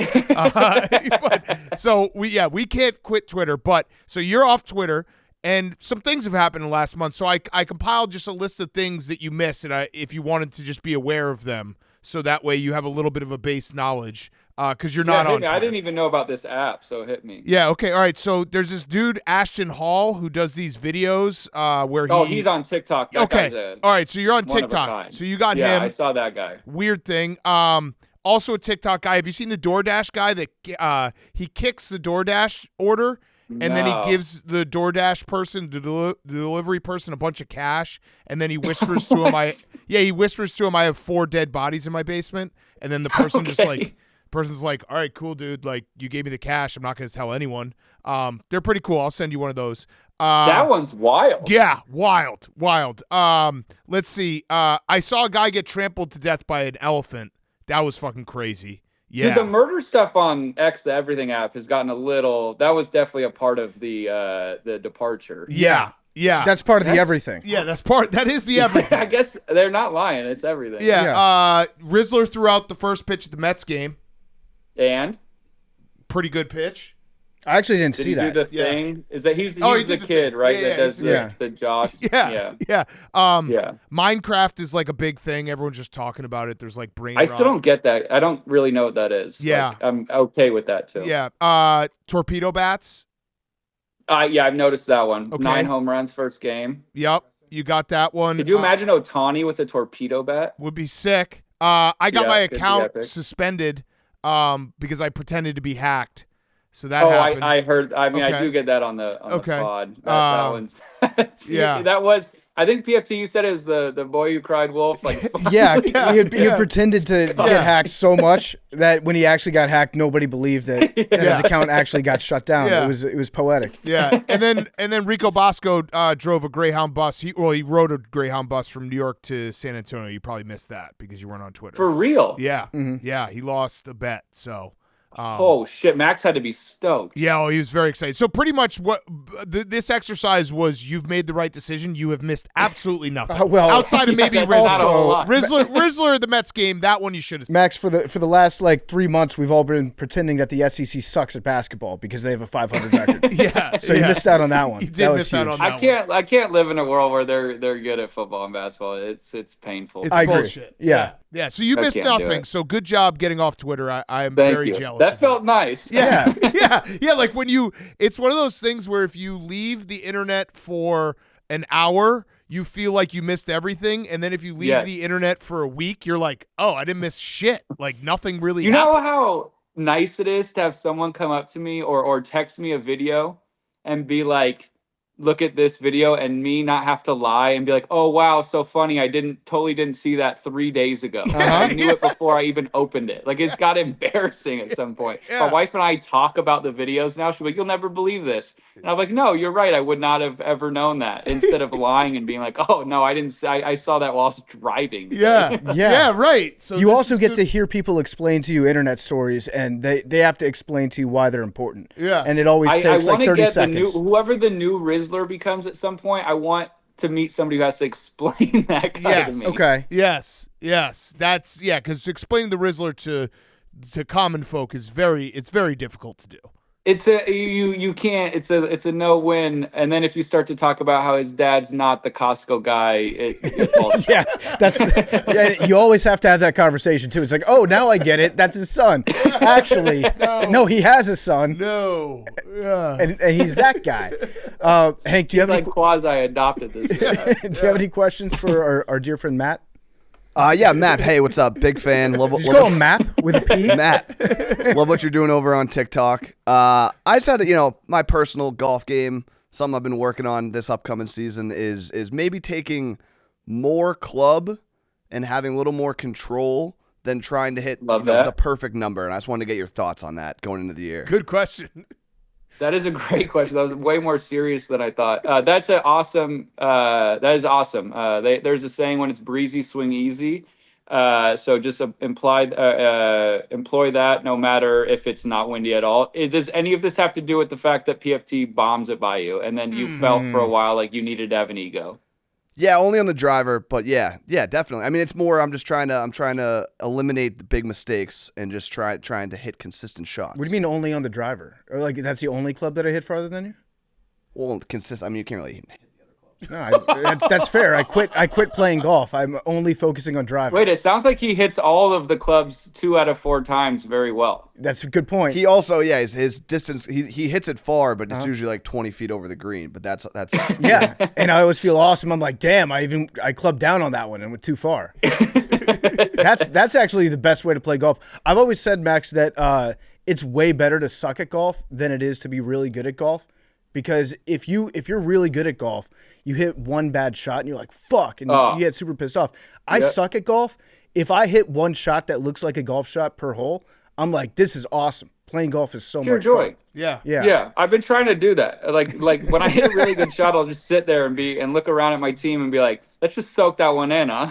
Yeah. It's pretty awesome. It's such a pure piece of joy. I love it. Yeah, I do miss that. Hank, I think you're on the right track, though. I respect that you've come to that. That is how I would say that's the road to good, is to eliminate the big mistakes by not over swinging. I love that. I like that. Also implying that you're not good right now. Yeah, I'm not. You're on the road to good. Another question. You and I back in the day used to run around Verdansk collecting win after win in Call of Duty. We're back. I saw the map came back. I was curious if you're going to get back into the game. I'm 100% getting back. I have one more tournament after next week, and I will be back. Two of my buddies are coming this week, and they're like my crew. I play with Josh and Steven and Zach. And Josh he's never come here before, and he texts me, goes, dude, is it cool if I bring the Xbox and we game in the living room? And I'm like, no, dude, that's like straight up not cool. I have my whole family here. I have my wife's friends here. I also have to sleep, so we're like not gonna rip. like outside of like him taking over your rental house in Augusta to play Call of Duty, I would be like, it's not cool because I would just be pissed I'm not playing with you guys. Like walking also, by I'll your be at friends. practice and they wouldn't even come to the range with me. They'll just fucking be gaming. Yeah. I love that. They're flying to Augusta. That guy. Wait, that was Josh who said that? Yeah. Josh rocks. Dudes rock. Josh, you're welcome to play with Hank anytime because that guy fucking rock. He's got his priorities set. No, he's priorities. His priorities are always in check. He is definitely. Usually, my buddy Steven, he comes every year, is my wife's punching bag, and I guarantee you, Josh takes over that this year. It's so funny. Max, one thing that Hank is good at in golf is putting. He's become a good putter. And hell yeah. I don't know if we've asked you this question before, but I'm always curious to know, like, at Augusta, if you dropped someone who's on the road to good, like Hank, but maybe a decent putter, if he got to start every hole at Augusta from the furthest point away from the hole on the green, so he just has to putt, what do you think a guy like Hank would shoot? Shit. Like, how hard are these greens? They're if you got to actually place it on, like, what's the worst spot you could go to? Yeah, the farthest spot every time. Farthest or worst, depending on the hole. Yeah. I mean, shit. You wouldn't shoot, like, in the 80s, but... How many times do you think you're going off the green? Like more than half? Early, I think you would catch on, but early you're probably sitting at like a 60-40. No, that's too high. Like a 40-60 rate. I just think you would 3-putt like a lot, and you might sprinkle in a 4-putt. I do think you would 2-putt as the day went on, because not every green's crazy. But you would just, that's a thing. I would never suggest doing that. That would humble you. That would kill. That would suck. Yeah. Because you would start on the green and still be making 3s and 4s a lot. So that would be tough. Yeah. That'd be a good video. Yeah. Hey, Augusta, you let Dude Perfect go down there with your tennis rackets. Yeah, and what the hell? Laser tag and shit on the fairways down there. Just let Hank putt. Yeah, let Hank putt. I like that. All right, Max, I got one last question. This has been fun catching up with you. We're ready to go. Oh, you have one last question, I have one. too. Favorite hole? All right, favorite hole. Fucking, we did this last time. Yeah, but do you have a new favorite? I can't get stuck in the same position as I was last time. So I'm just going to say the 13th hole at Augusta, the golf hole. Okay. No, the actual correct answer is mouth. Mine's the vagina. Yeah, I know. I wrote it down after last year's, but just didn't have the guts. All right. My last question, roback question, RHOBACK.com, promo code TAKE, 20% off your first purchase, Q-zips, polos, hoodies, joggers, shorts, roback.com, promo code TAKE. Real question. So you're competing this week in the Masters. PFD and I are actually competing in a similar, tournament. We're in the Barstool mini golf tournament that is taking place. Really? Oh, you did that last year, right? Yeah. Yep. So PFD and I are on the same team. We're doing teams. We're doing Ryder Cup style. I am quintessential, like, start hot and then just slowly, like, fade away and just become a head case. Are there any tips for putting and just not being an asshole at the end of the rounds like I usually am? I don't know if I'm the right guy to ask that. No, you are. It's mini golf.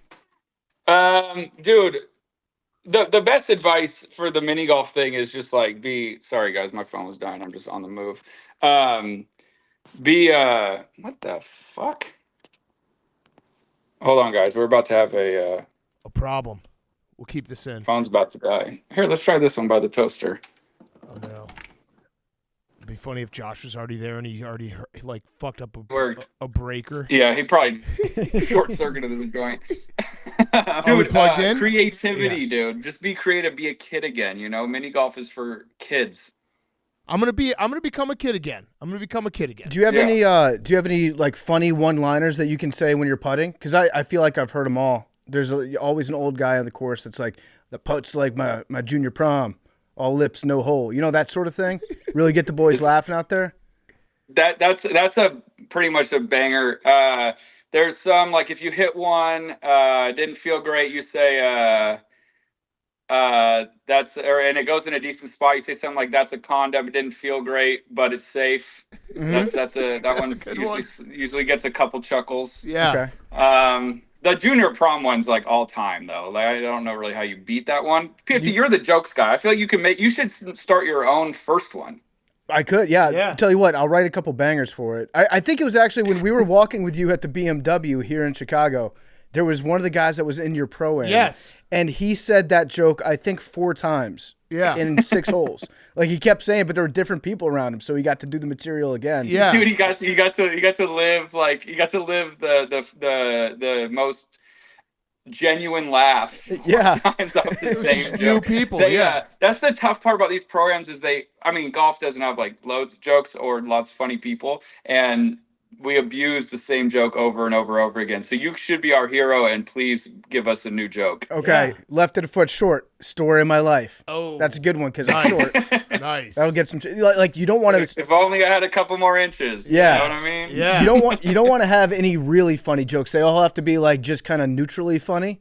You'd be like, appropriate. Yeah. Just like a quick laugh and we move on. Yeah. Okay. They're all like the "Did you get that?" Right. Yeah. Like I you need have to to repeat look around. it. You guys get it, and then everyone's like, "Yes." I'll get in the lab. But then they take it and do the same thing. So it's all good. All right, Max, you're the best, man. Thank you. And let's go fucking shoot some low scores at Augusta. Let's shock the fucking world. Yeah. Let's do it. Let's do it. You can do it. Yeah, just maybe put like a picture of Shohei in your wallet and just look at him for inspiration.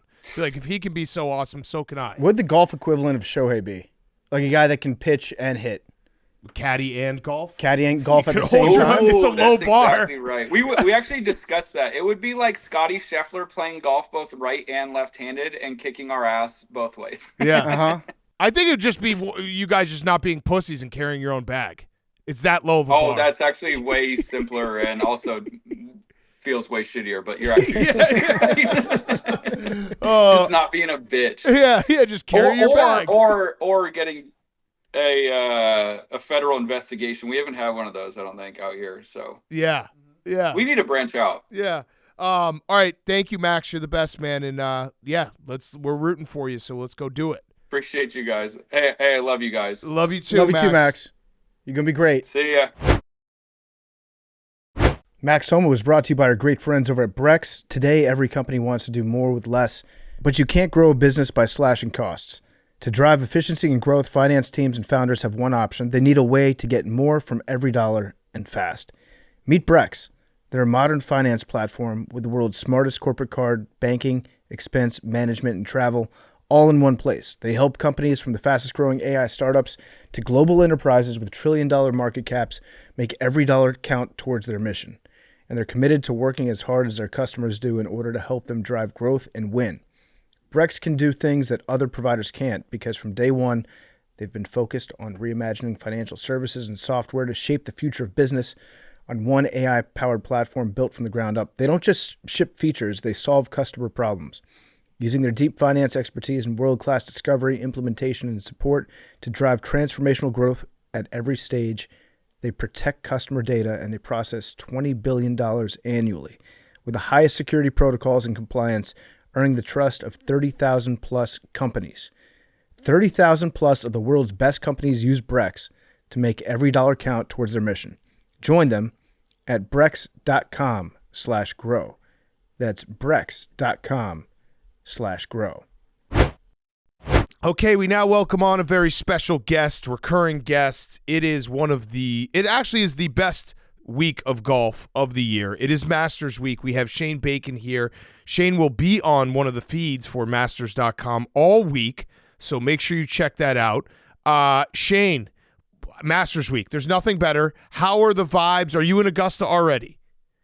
Yeah, in Augusta, vibes are high. Weather yesterday, not ideal. Obviously, it rained just like all afternoon, all evening, kind of rained into the night. But I think the weather the rest of the week is going to be pretty epic. So vibes are high. Rory's all fired up. A lot of players very, very excited about what the golf course looks like and how it's going to play. Obviously, had some damage from some of the weather, like late last year.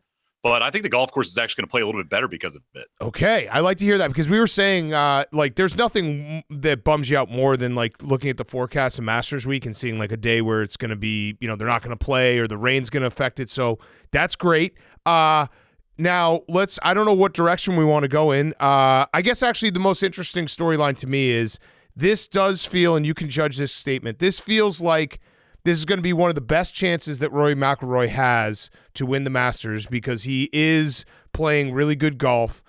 Where is it mentally, though? Because that's kind of it for Rory the last few years, where it's not that he's been playing bad, it's that these tragic things keep happening at the end of championships or big tournaments. Is it there in between the ears for Rory this week? It feels like it is. Rory, when he was winning major championships, he was kind of the badass, if you will, that walked around the golf course. And I think Rory is such a normal person that as he's gotten a little bit older, he's lost a little bit of that. And it seems like it's back this year. I mean, just the way, even at the Players, he kind of loses the lead late, steps up in that playoff and hits like a 335-yard drive right down the middle. And it's like, yo, bro, come and catch me now. So I like the way he's gone about his business this year. I like the way he's talking. He gets very excited about this tournament. I think a few years ago, he holds that bunker shot and said it's the first positive vibes I've had here in about a decade. And obviously the game is there. I mean, I think that's more important even than the mental side of it is, are you playing well? He's never won this many times on the PGA Tour headed into the Masters. And I mean, I think he's the favorite. You can say Scotty's the favorite. Obviously, Scotty's done some epic stuff over the last couple of years. But just in terms of playing good golf, Rory's playing as good at golf in the early part of the season as he's ever played. Yeah. And stealing people's phones. That's the edge. That's the asshole Rory that maybe needs to come back. Tough to do it here, though. Tough spot to steal phones. That's true. That might throw him off, but it is maybe the most epic scenery ever to speed away after a disappointing loss, right? Like just peeling out down Magnolia Lane. Yeah. I mean, I'm assuming you still have to abide by whatever the speed limit is down that road, but not in Georgia. Hopefully that's not. Kirby Smart would disagree. Yeah. That's true. So I had a question for you because I saw a journalist that's down there that had an interesting take on the scenery and the vibe at Augusta. Wanted to get your thoughts on it. Okay. This individual said not a single food item at Augusta National would get attention were it not for the cheap price. What would you score that take? It's a really bad take. Is that was that Ravel that said that? Yeah, that's a don't know. That's a bad one. It's a pretty brutal one. I mean, like I sit in this booth here for 6 or 7 hours a day, starting on Thursday. I will have 3 pimento cheese sandwiches a day, likely. That's where I lean. I know you've had one before, PFT, but I think the food is great, and I think the ice cream sandwich is like one of the best ice cream sandwiches in the world. And obviously the prices help. But you'd eat this stuff away from the golf course. You'd eat this stuff away from the Masters. Yeah. It's tough to make a bad pimento cheese sandwich, too. So as long as it's fresh, then I think it's like a cheese quesadilla. Like, if you mess that up, maybe don't cook. Yeah, right. It's on you. Exactly. You go ahead. I was just going to ask an actual question about a golfer. John Rahm is a guy that I'm keeping my eyes on. So according to, I think, the World Golf Rankings, he's not playing good golf right now. But when you look at how he's actually been playing, when you watch him play, it seems like he's very capable of winning. Do you think that John Rahm has a chance to come back and win again? Absolutely. I mean, I think he's probably in my top 3 favorites headed into this week. Interesting fact about John Rahm. He's played 18 live events in his career, never finished outside the top 10. Now, it's not as deep fields as you obviously going to see on the PGA Tour at major championships, but top 10s are top 10s, and you're beating a lot of people in that regard. He's played solid this season as well. I think last year, in terms of the way John Rahm had to go about his business, joining live, comes to all the majors. He even talked about it today in his press conference. It was awkward. I mean, and it was awkward for him to be answering those kind of pre-tournament questions, always about why'd you leave and things like that. This year, it seems a little calmer for everybody involved. Obviously, a lot of stuff on the background happening, but in terms of the players, I don't think anybody really cares anymore where you play. You play live, you play PGA Tour, whatever the case may be. Come here and show up and do what you're able to do. And I mean, John Rahm is the type of golfer, players that play well at Augusta play well at Augusta.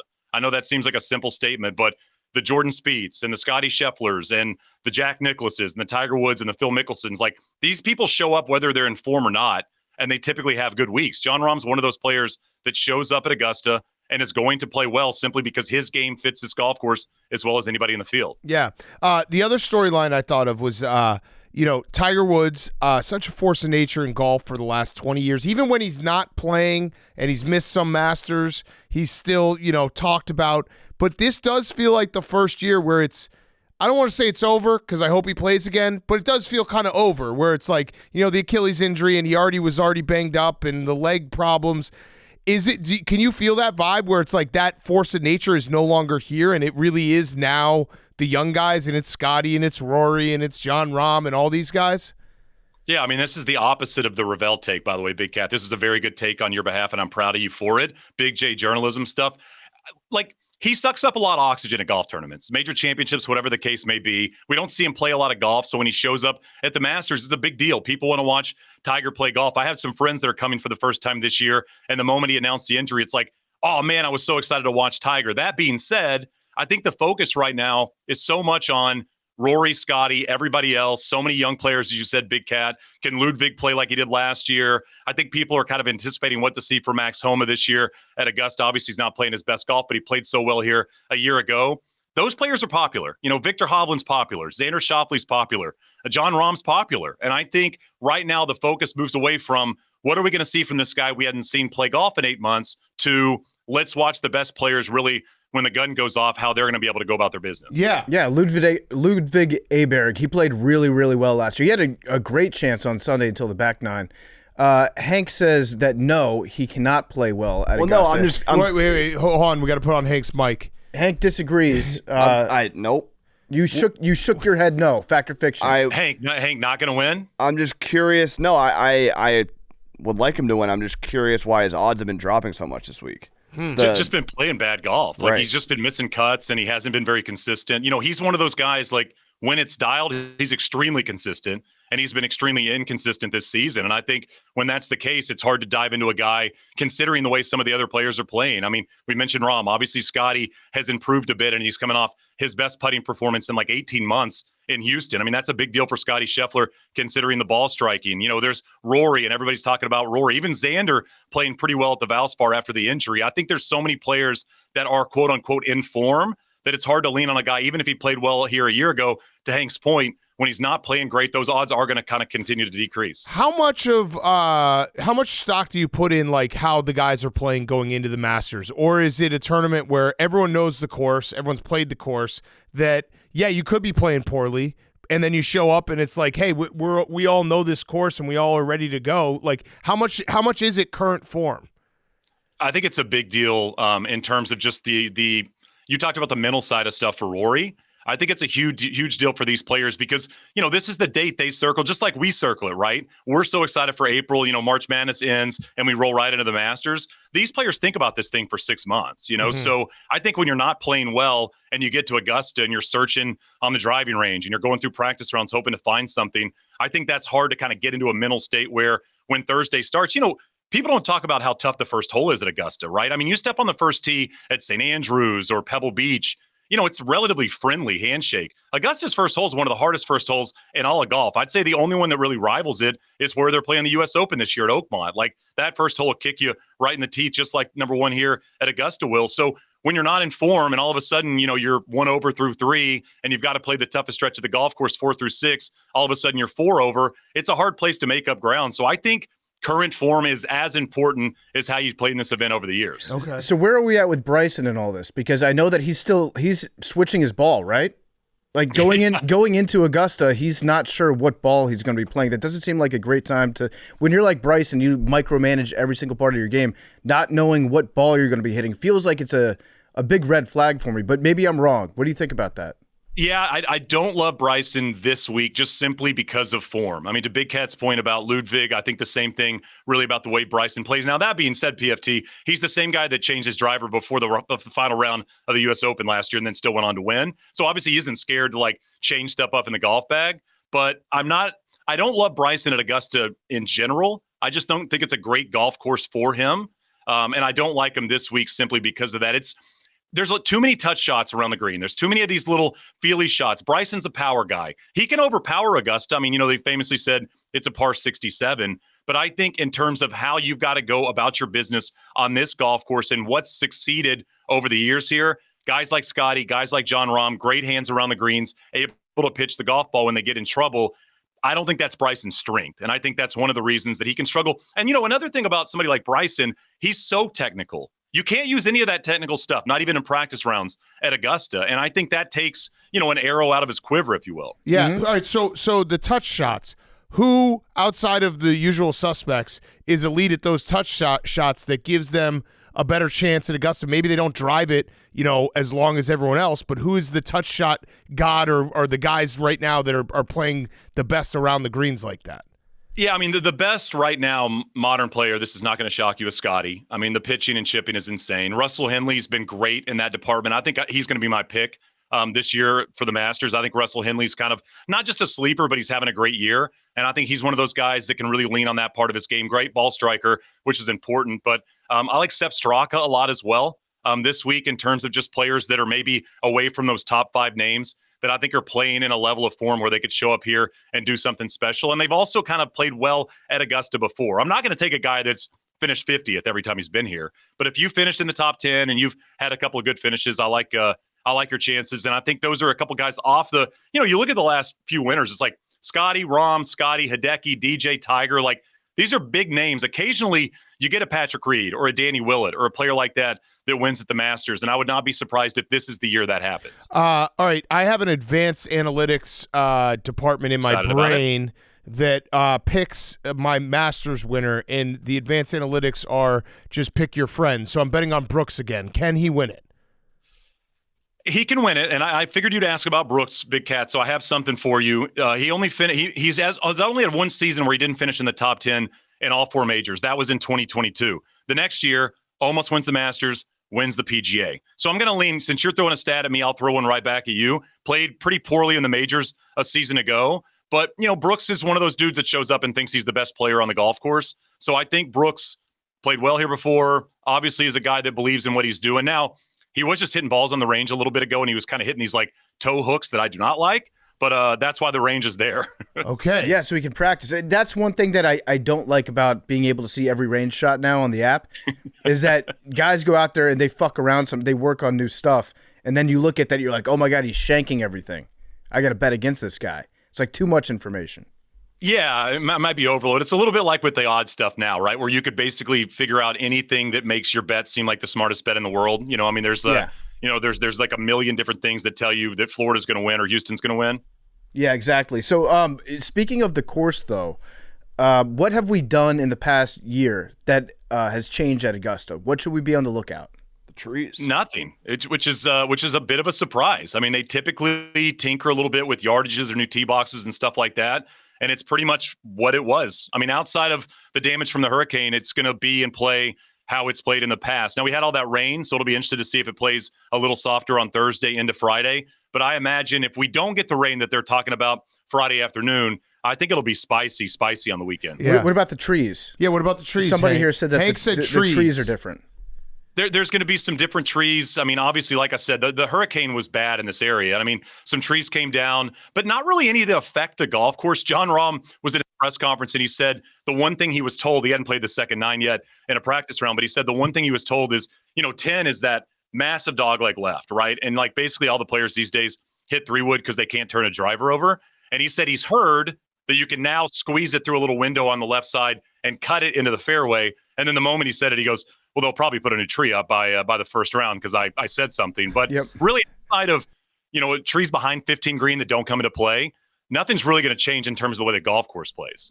All right, that's good. Yeah. I like that. I like a little tradition at Augusta. Don't make me learn new stuff every year there. I like to know the ins and the outs of the course. I just saw this morning they published the mowing reports. Are you a mowing report guy? I got that as well. I actually wrote the numbers down for you because I figured you'd like that, PFT. But I mean, when the mowing report hits, it's Masters Week. Like, I'm ready for it. I'm ready to roll. Like, what length of the rough? What about the tees? All that stuff is incredibly important to all of us nerds. Yeah. Any surprises in the mowing report? No, the report was pretty solid. It's like they almost know what they're doing. It's almost like they've mowed this place before. Gotcha. Yeah. All right, let's talk some long shots, some guys that no one's talking about because obviously it is, you said it, the big names have won this tournament, but if there were to be a name that is not someone that everyone's like, hey, look at this guy, he's playing great, who do you have your eye on?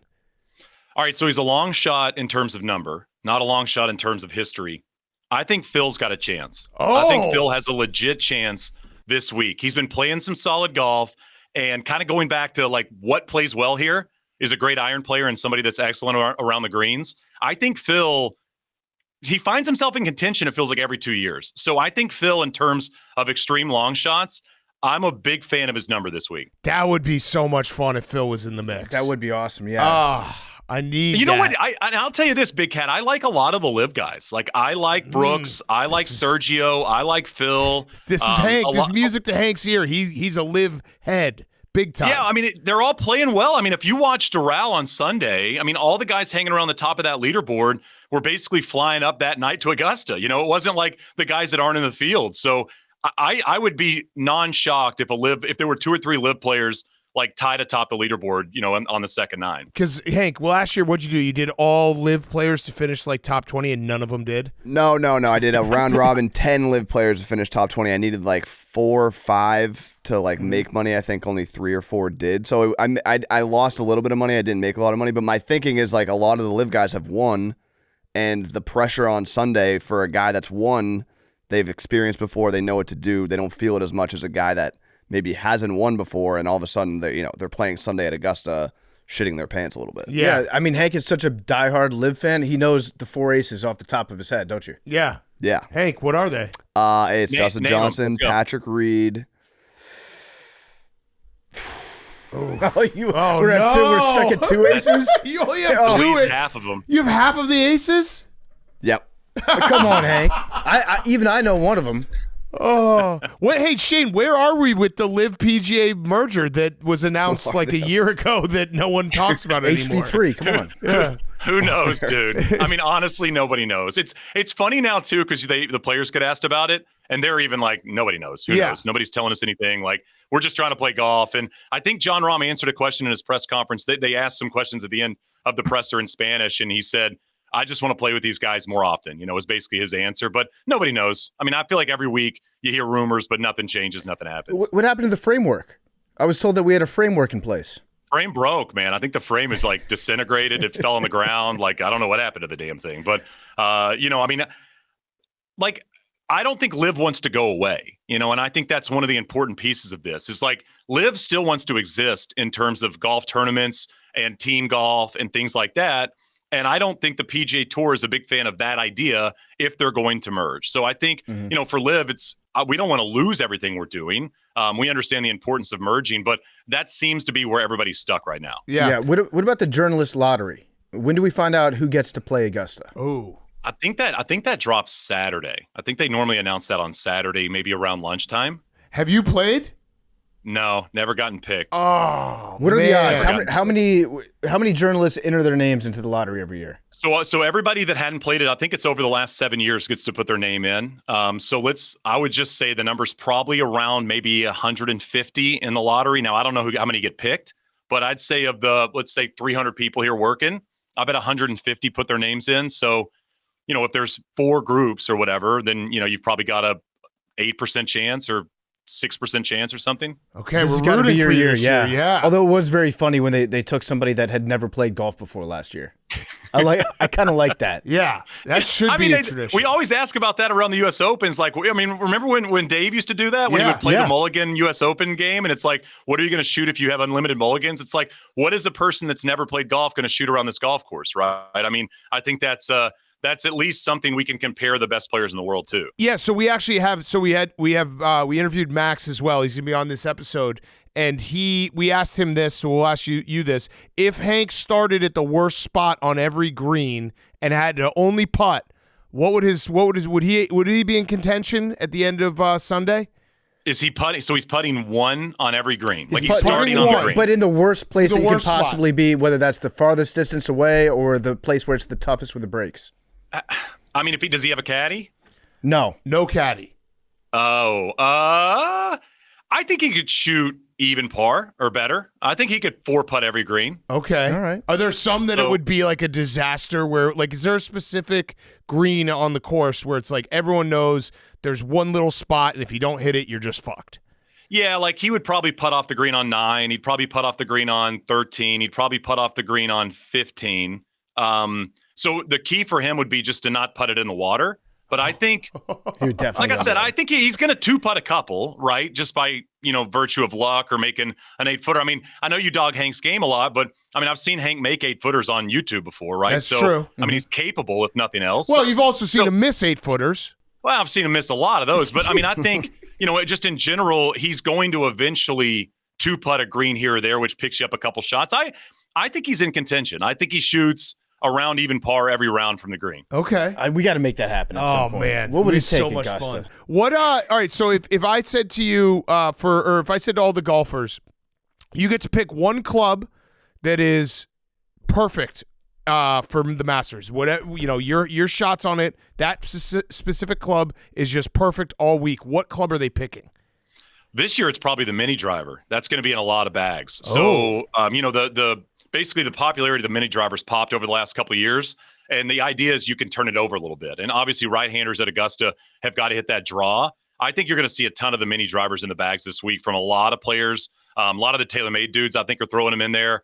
And so I think that's going to be a really popular one. It also keeps you short of some of the runouts at 330, 340 with the long hitters can hit it there. So the mini driver be big, and then like lob wedges. I mean, I think, lob wedges are huge here because you want to get the ball up in the air around the greens because there's so much runoff. And I think the idea of throwing it up high with a lot of spin is what most of these modern players do.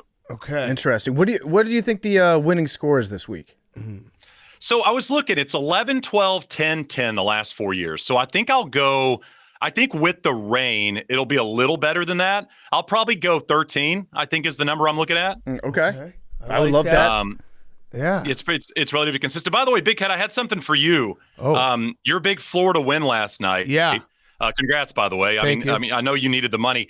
So you would have I need to finish a T20 last year at the Masters to make that much money. So you're kind of like a top 20 golfer in the world financially now. Yeah, unfortunately for that calculus, if we're putting in the whole March Madness experience, I missed the cut. But yes, if we're just based off the championship, had to pay for the houses and all that stuff. Yeah, exactly. If we're only basing it off the championship game, then T20 feels good. I mean, under the bright lights, that's when it matters the most. One day, yeah. Sunday red. I turned the feed on with we were at our rental house, and I turned the feed on with about 30 seconds. I knew you had that bet.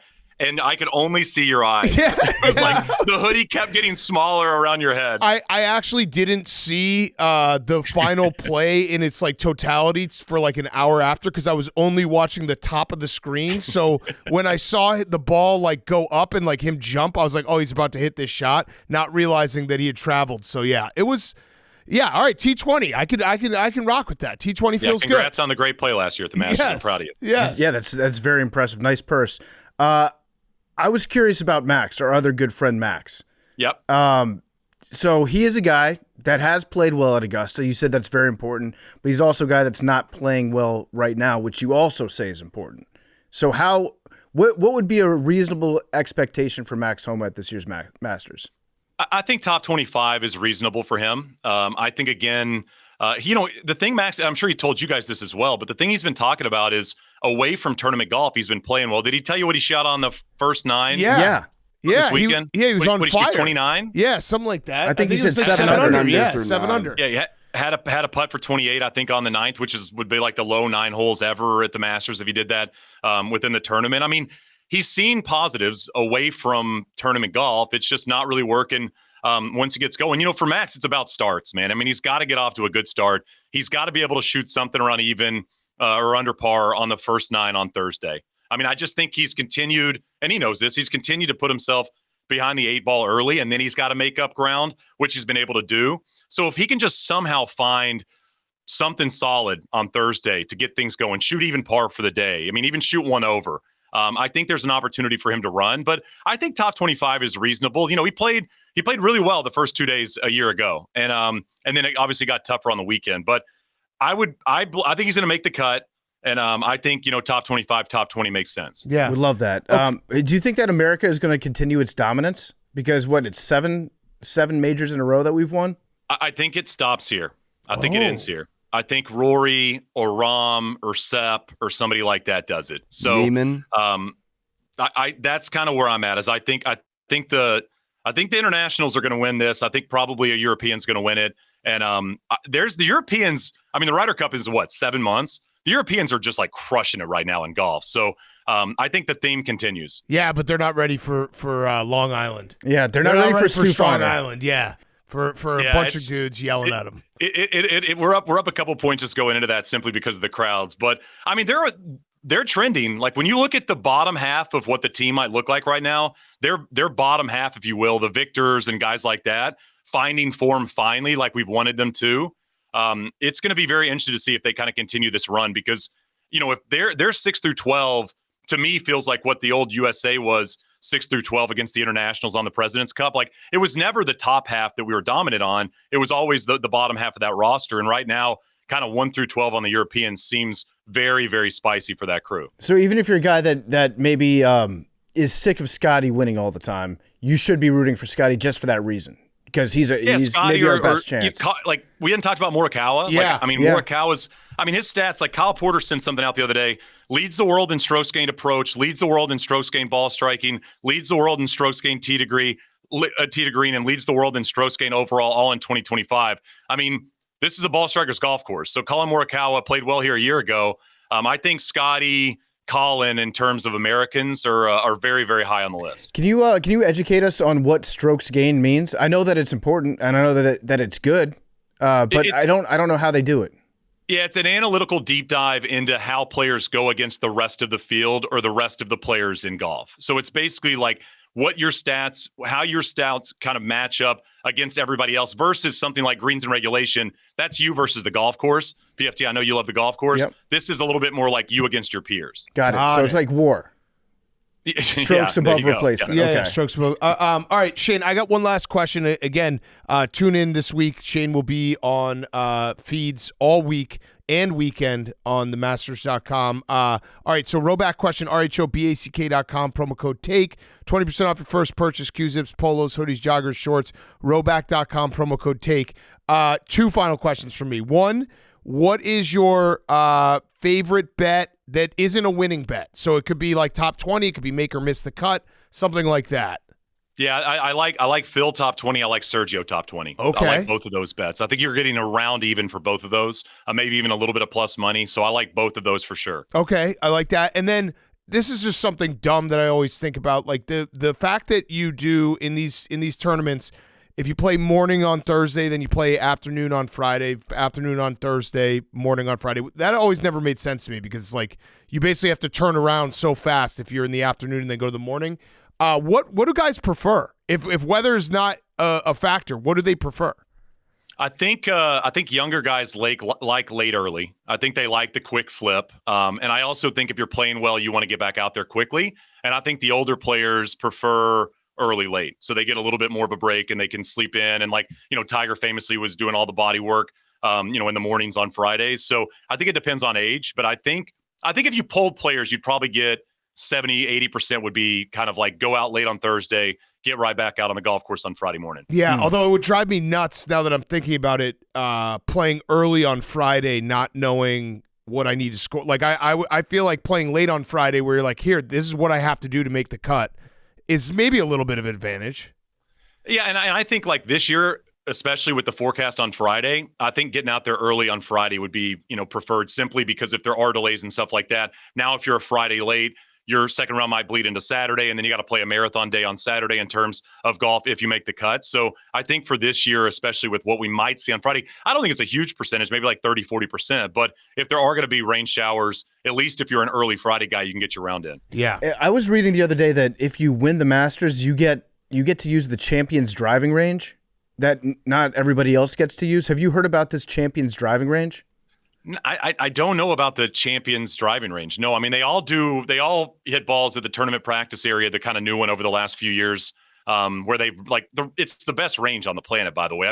They literally replicate greens that are on the golf course so that you can hit certain shots into greens and get an idea of what it's going to look like out on the golf course. But no, I don't know about that one. I'll have to ask some of the dudes back here that have played. Yeah, because the thing I was reading, you might have just sent him on is there a basement in the Alamo? I might have. You just walking around, everyone's like, this guy doesn't know what the fuck. Yeah, it's like it's a big joke that they're playing on. But I did read though that there's a Champions driving range, but the Champions driving range isn't nearly as good as the regular driving range. So it's like, why would you want to use it? Just to be like, fuck you, I have access. Maybe if you're like an honorary starter, you go there because you don't hit it as far as you used to. Maybe that's like where you warm up. Yeah, that's true. That's actually a good point. That's probably why it's not as long. Those guys go, yeah. All right, well, Shane, thank you so much. Good luck this week in the lottery. We're rooting for you. We'd love to see you be able to play the course, and it's always fun having you on, so appreciate it so much. Thank you, guys. Good luck with the bets, Hank. Shane Bacon was brought to you by Mountain Dew, where you can grab a blast of refreshing tropical lime flavor with Mountain Dew Baja Blast. Baja Blast also comes in zero sugar, too. Mountain Dew is the best soda in the entire world. I remember my first Mountain Dew. I really do. I think I was 7 years old. It was after soccer practice. Ice cold Mountain Dew. I was hooked from the very first sip. Go try Mountain Dew Baja Blast right now. Get your friends to try it. Call up a friend right now. Tell them to try it. Tell your mom to try it too. Tell your mom that part of my take would like for you to do the do. Grab a Mountain Dew. The Baja Blast, not just at fast food restaurants anymore. You can buy it. What a day. What a time to be alive. Mountain Dew Baja Blast. Shane Bacon was also brought to you by Tax Act. Can you believe it's already April? Your taxes are due on April 15th. Hank, do you have any tips? Go to taxact.com today. Don't wait. Use their expert assist. 100% U.S. based. They can answer all your questions to help you get your taxes done as quickly and as easily as possible. 100% credentialed, 100% U.S. based. They know the ins and outs of the tax laws. You can get answers that you need starting at just $20. If you need a little help or if you need a lot, they can answer all types of tax-related questions. It's crunch time. You want to get it right. Tax Act makes it easy so you can get them over with and be done for the season. What's that website, Hank? Taxact.com. Okay, we're going to do White Lotus at the end of the show. We have Pardon Your Take from the listeners. By the way, we did miss one. I should have used this for my hot seat. Cody Bellinger is out because he had bad wings. Yeah. The old Mark Titus injury. There have been some great baseball injuries this year. Yeah. Being out because he ate chicken wings. Man card. Tough. Play the Joe Buck drop. Tough. Gotta make it. Can't say it's the wings. Guy like me, I only eat wings. Never missed a podcast. Nope. Not a jinx. Okay. Hank. Wow, this is sad. I figured you guys would appreciate this. All 4 major sports leagues have apparently stopped making championship DVDs/Blu-rays. Like you guys always say, this is the start of the championship DVD when my team has a big moment. The championship DVD is quintessential merch to buy when your team wins. Hate to see it looks like they're a thing of the past. Signed, Sad Eagles fan. What do they do now? This sucks. It's like championship YouTube link. Championship Instagram reel. That's crazy. You got to still make the DVD. We're still going to say championship DVD, start of the DVD, right? Yeah, absolutely. Yeah. We're not changing It's like either it makes us a boomer, but you either die a millennial or you live long enough to be a boomer. We'll just accept it. I don't give a fuck. People call me boomer all the time. Who cares? Yeah. You know who else they call boomer? Chris Berman. What, Hank? It's boomer take, yeah. What, that you don't give a fuck? Who cares? Yeah, who cares? Is that boomer to not care? What was it the other day? Oh, someone said my Duke hate was a boomer take. What? No, that's just a kid that likes Duke. Yeah, that's also a kid that just doesn't understand how sports work. Yeah. Yeah. That was I think that's my problem is that people use boomer take for things that are not even close to. I know when I have a boomer take. So saying championship DVD is a boomer take. They do that with cringe too. Yeah. It's just a word that they'll say that they think is going to hurt you. But right. Guess what? Like, I don't give a fuck. It's lost all meaning because it gets thrown around too much. You overused it. You overplayed your hand. We took that word back. Yeah. Now that the Super Bowl and Final Four have wrapped up, I am curious to get your take on the best city for a finale to a sports season. And maybe as a second layer, the best game. Super Bowl, Final Four, to be there for. Wait, what do you mean? Where it takes place? Yeah, best city. Best city for a finale to a sports season. I mean, Vegas. Vegas. I can personally attest. I like New Orleans. Stanley Cup in Vegas. Yeah. When your team the Final Four in New Orleans would be better than Vegas. New Orleans is pretty sick. We did do the Final Four in New Orleans a couple years ago. It was a great time. Super Bowl was in New Orleans this year. Do you remember what happened in that Final Four, Big Cat? Yeah. In Vegas? Or in Coach New Orleans? K is dead. Yeah. Boomer take. Yeah, listen, New Orleans is always going to be at the top of my list. Vegas was a lot of fun. I like Indy, too. Yeah, I'm trying to think. Indy is a good city just because you don't have to get in a car. You don't have to get in an Uber. Your city. What? Baseball, basketball, hockey. Oh, but he's saying that. No, he's saying. No, he's saying like the venue city. Yeah, the venue city when it's a Final Four or a Super Bowl. So it's a different city. Memes is also back here saying like you can pick any city. You don't have to pick like Nashville would be a good Super Bowl city if it wasn't so cold. What, are you trying to go on a bachelorette party? Trying to win a Super Bowl, buddy? I'm just saying. There's a bunch of places. Memes wants to go back to God's country. So, I could say London. Yeah, the Bahamas. Yeah, Bahamas would be great. Hawaii, Honolulu. Amsterdam. Would be sick. But imagine losing in Honolulu. Yeah. It's a long flight. But if you lose in Honolulu, you're like, okay, who cares? I'm in Hawaii. I think New York would be a good place just because it's basically anywhere you Bad can. take. Why? It's New York. The stadium's so bad. I understand that. I understand. So crowded. Obviously, I'm talking about being on the team. Oh, yeah. I thought you were talking. I was looking at it as a fan. Oh, yeah, as a fan. But on the team, I'm saying like New York would be if you win someplace where the bars don't close. That's sick. That changes things. Yeah, that for sure. I was thinking on the team. I guess it doesn't make as much sense for Final Four, but I was thinking Super Bowl. Like if you win the Super Bowl in Vegas, like you go out as a team in Vegas. That's sick. Yeah. Because like as a fan, you're gonna just go to whatever bar. You know, it doesn't. I don't think Vegas obviously is different, but as a player, Miami would be sick. Miami would be so sick. Also, as a fan, I feel like Miami would be fun. That's a double. All right, last one. The PGA Championship needs to go back to being the last major. This recent change throws off the whole summer. It's the perfect epilogue in that it's not as charming but gives you a bit more content. Plus, the British Open, maybe the best major, has no business being the closer. Since the shitty weather doesn't feel very summery. This guy just did the you've given yourself away, 3 fingers. He called it best major? He called it the British Open. It's the Open Championship. And it's not even close to the best. Yeah. If you really thought that was the best. I'm an Open guy. You're as the best? No. Second best. You think it's better than the U.S. Open? No chance. Sometimes it depends. It varies. Maybe if you live in England, but for time zone reasons, it sucks. Yeah, it's bad. Yeah, it's Masters, U.S. Open, Open Championship, PGA. But that's why I like that they moved the PGA up because otherwise it's like who cares? Why is the Masters always first? Because they're the Masters. They get everything. They get to do whatever they want. They get everything. Yeah, this guy's wrong. Open Championship. Well, no, but his point was that they should just flip flop. His point was... Well, his point is to your point. He doesn't think the Open Championship should be the last one because it's not as good. I thought you said it's the best. I said maybe the best. But he said it shouldn't be the last major of the year. Okay, that's fine. I don't hate that. Yeah. But the fact that he didn't refer to it in the correct nomenclature tells me he's not really that big a fan. I just got hung up on the fact that he said maybe the best. It's never maybe been the best. No. PGA Championship is definitely the worst. I think yes. that's and fair. Masters is definitely the best. And if you're an American like I thought we all were, the U.S. Open is the second best and the Open Championship is the third. But it's sounding to me like it's a different style of golf. Which side are you rooting for when they play in Long Island? America. Okay. Are you really? Are you? Because like, listen. The live guys yes, are in Europe. Exactly. I could see Hank Brooks being Euro. Bryson. Just saying. There's actually it's just John Rahm. I guess Hatton. You love John Rahm. I like John Rahm, yeah. Yeah. You love Ludwig. You love Sergio. I do love Ludwig. Yeah. I like Sergio. Yeah, you love Sergio. You love Rory. No. I know you hate Rory. I don't. All right, real quick, White Lotus. Hank, you watched just this. So spoilers coming. I really don't think there's anyone out there who's like, I'm saving the finale for Friday.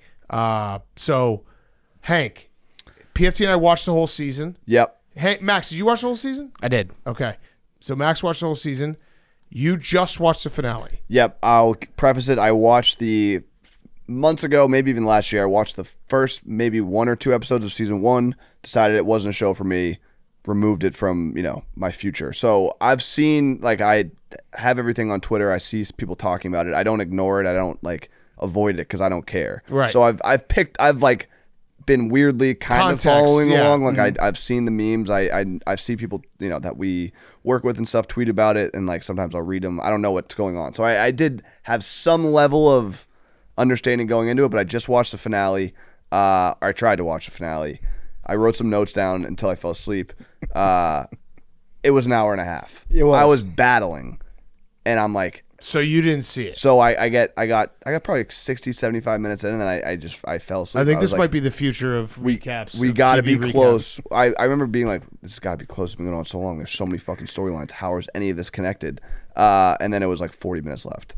Okay. And I tried to stay awake. I didn't. So this Hank's thoughts about the finale of White Lotus from a guy that didn't watch the season of White Lotus and fell asleep halfway through. Yeah, I have like 4 notes and then you guys can go into it. Bad for Thailand. That guy seemed like a badass. Whoever was bad for Thailand. Why are they in Thailand was a question. Wait, who was bad for Thailand? The guy in the very beginning of the episode, he's like, "You're bad for Thailand." That Walt Goggins was talking to. Oh, Sam Rockwell. Are you good for Thailand? Yeah. Mm-hmm. Yeah, he was an awesome character. Sam Rockwell should have his own show. Yeah. That character. Yes. Yeah. He was one of the only characters I liked. He fucks. Yeah, well, he didn't for a while, and also he gets fucked by. He dudes. also didn't seem interested. Yeah, you missed the whole part where he got fucked by dudes. Yeah. He didn't get off by fucking chicks anymore, and so he went in this like maybe episode 5. He's like, then I found out that the only way I could get off is to be a Thai woman and get fucked. Yeah, because the chicks he was fucking, he wanted to be them getting fucked by an American. Yeah. That explains why he wasn't, when they reunited, he was like, I don't care. She was like, oh, I missed you. And he's like, he just goes, yep. Yeah. Mm-hmm. Duke, very featured. That's not an accident. Mm-hmm. Like, I actually could understand why Duke was mad because it was so prominently featured. And like in Hollywood, that's nothing comes on screen by accident. Like they have to, set design, outfit design. Like the fact that they made Duke that prominent, ain't talking like this, was kind of wild. Like, what was there a significant reason, or was it just like a throwaway? Like he went to Duke. Because like having him wear Duke stuff on a major HBO show is kind of crazy. I think it was clearly anti-Duke propaganda. Mm-hmm. That's crazy. Which I'm fully in support of. The moral of the entire show is basically like, don't let your children go to Duke. Yeah, go to UNC. And they even, the character named Zion got paid millions of dollars to not do anything. Mm-hmm. It seemed pretty slanted towards Duke. I wrote, these are the guys that banged their brothers. Gross. Yeah. Okay, yeah. Did they actually bang, or did he just jacked him off? And when... So that, I saw people do like incest. That is incest.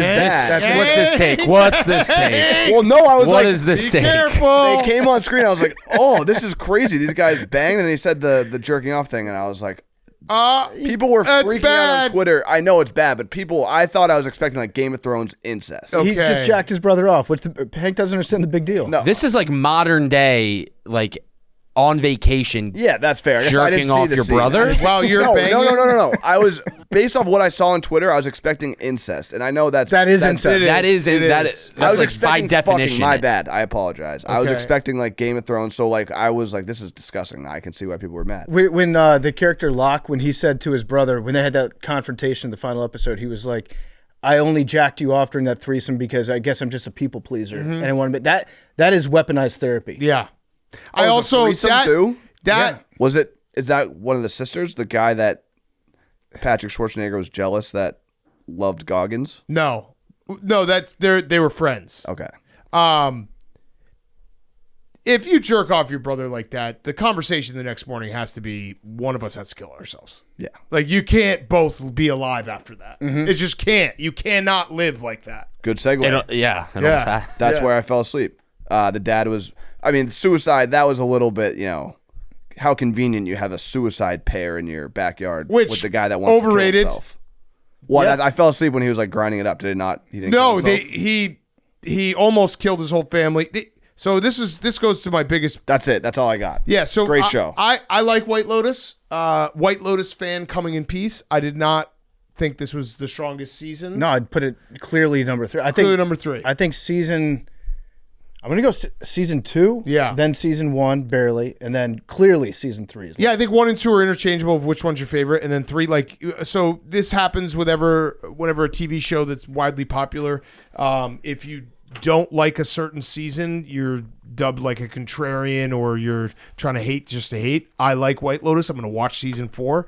I thought this season was not great. And the Ratliff story was one of my biggest issues because what you saw, Hank, was what happened all season where so he did the pina coladas with his family. He ended up hitting them all out of their hands and being like, don't drink it, the milk's gone bad. That was like the 6th time we had a dream sequence / something happened where they tried to fake us out that he was committing suicide or killing his family. Mm-hmm. Enough of it. Yeah, I actually think Locke should have died at the end. Yeah, agreed. Instead... the fake out death is the worst. Yeah, instead what happened was he survived because I guess he didn't eat enough of the suicide pear. That's why I said the suicide pear is overrated. Or I thought maybe it was like a DMT pear because he was like, I just saw God, Dad. Yeah. And then they get on a boat and the dad's like, hey, sorry, I tried to kill all you guys. Like, did they not have that conversation? Because Locke obviously drank the milkshake. Yeah. And then he basically died. Was his dad ever like, oh, yeah, about that, this is why you passed out? Also, the entire storyline of the Ratliffs and the dad, which was interesting, financial crimes, having to deal with that. No one has phones. And then all we get is one, 10-second speech at the end where he's like, we'll stay together as a family. Yeah. Hey, sorry I tried to kill all y'all, but I got to be honest, we're all going to go broke. Yeah. And they're like, love you, Dad. I did like from the Ratliffs. I thought Saxon was awesome. His story arc was cool. Yeah. The look back at the end with Goggins and his girlfriend, he kind of finally got it. And Parker Posey's just a hilarious actress. It is fun to talk like Parker Posey. Yeah.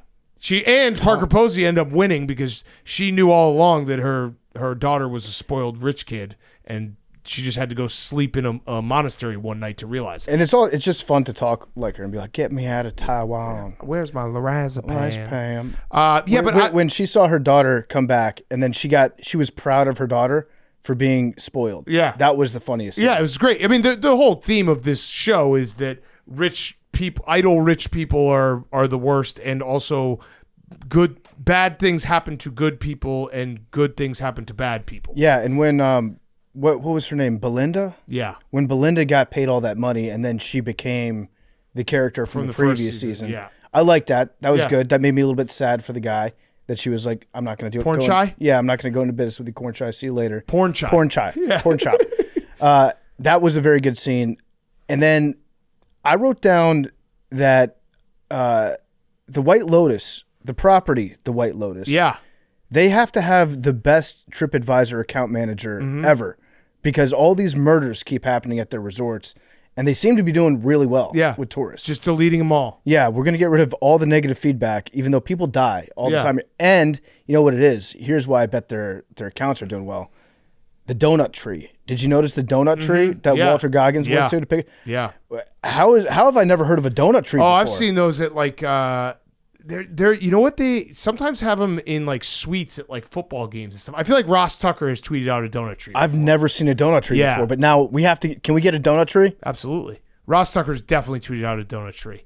I don't know. I thought the season they did stretch it. It was 8 episodes. I think season 1 was 6 and season 2 was 7. It felt like it was 8 where it was an hour and a half. And we went circular on a lot of storylines. And then I don't know. I was rooting for Walter Goggins and his girlfriend. I thought the cheap Star Wars, he was your father, was just whatever. Walter Goggins was the British girl's dad? No. Oh. No. It was the guy Old from Thailand. Yeah. Uncle Rico. Yeah. That's the same guy From the beginning of the episode? No. Uncle Rico is Greg Gary. Oh, yeah, you're right. Yeah. No, it was a British. They were dating. I know. Well, this show is, there was a storyline where Hank Walter Goggins was basically like, I came to Thailand to get vindication because this guy, who's this rich guy who owns a resort with his wife, killed my dad. And then he went and confronted him at his house, thought he was going to shoot him, pushed him over, but had peace with it and was like, I finally told him off. Then the guy shows up to the resort and it confronts Walter Goggins like, you're a pussy, your mom was a slut. And then Walter Goggins in the last 10 minutes kills the guy. And then the other woman's like, why would you do that? He's your father. It's like, come on. Goggins' father? Yeah. Oh, wow. Yeah, so he ended up killing his dad as he was on a mission to kill the guy who killed his dad. Right. That felt a little ham-fisted. It's just a little cheap. And then I think that this is going to be an unpopular opinion, though. I think Chelsea, the British girl that was dating Walter Goggins, if she didn't have funny teeth, she would suck. Yeah. I liked her character. Yeah. But I think she was very likable because she was kind of adorable. But she's British. But she was British, and all she did was just try to fix a guy that clearly wasn't fixable. Yeah. I don't know. But he was fixed for a minute. And then I actually enjoyed Carrie Croons. I thought was the star of the show in my opinion because I thought she was the girl friendship storyline. That was real. That was some good acting. Mm-hmm. But it also just ended. I don't know. The whole ending was just, it felt so abrupt. And then they all just witnessed a mass murder and then they all just got on the boat. and left. Yeah, they were cool. And Fabian falling in the water was very funny. Yes. That guy. He was maybe my favorite. And I didn't like the fucking security guard with his girlfriend. Yeah, that was a pussy. He was going for revenge too, right? No, he was just a pussy. He just knew that he had to get a shot off, unlike Kelvin Sampson at the end. Mm-hmm. He's like, I got to make this chick like me. Yeah. I enjoyed parts. I didn't love the whole thing. What if it was like one of those Disney Cinematic Universe tie-through stories where Gary was Uncle Rico? Yeah. Like Uncle Rico retires to Thailand. Yeah. That's what I like to imagine. That was my whole thing when I said it last week. Like Gary just keep going back to White Lotus. Where like, why would you keep doing that, dude? Go to a Four Seasons. I have a question for you. Yeah. Do you think that you would have disliked it as much if it wasn't coming right off of Severance? Because I think that hurt this season. No, I was watching them both at the same time. But Severance is just so much better that it made me like White Lotus less. No, but I like White Lotus season 2 and season 1 a lot. But you weren't watching it at the same time as Severance. I was.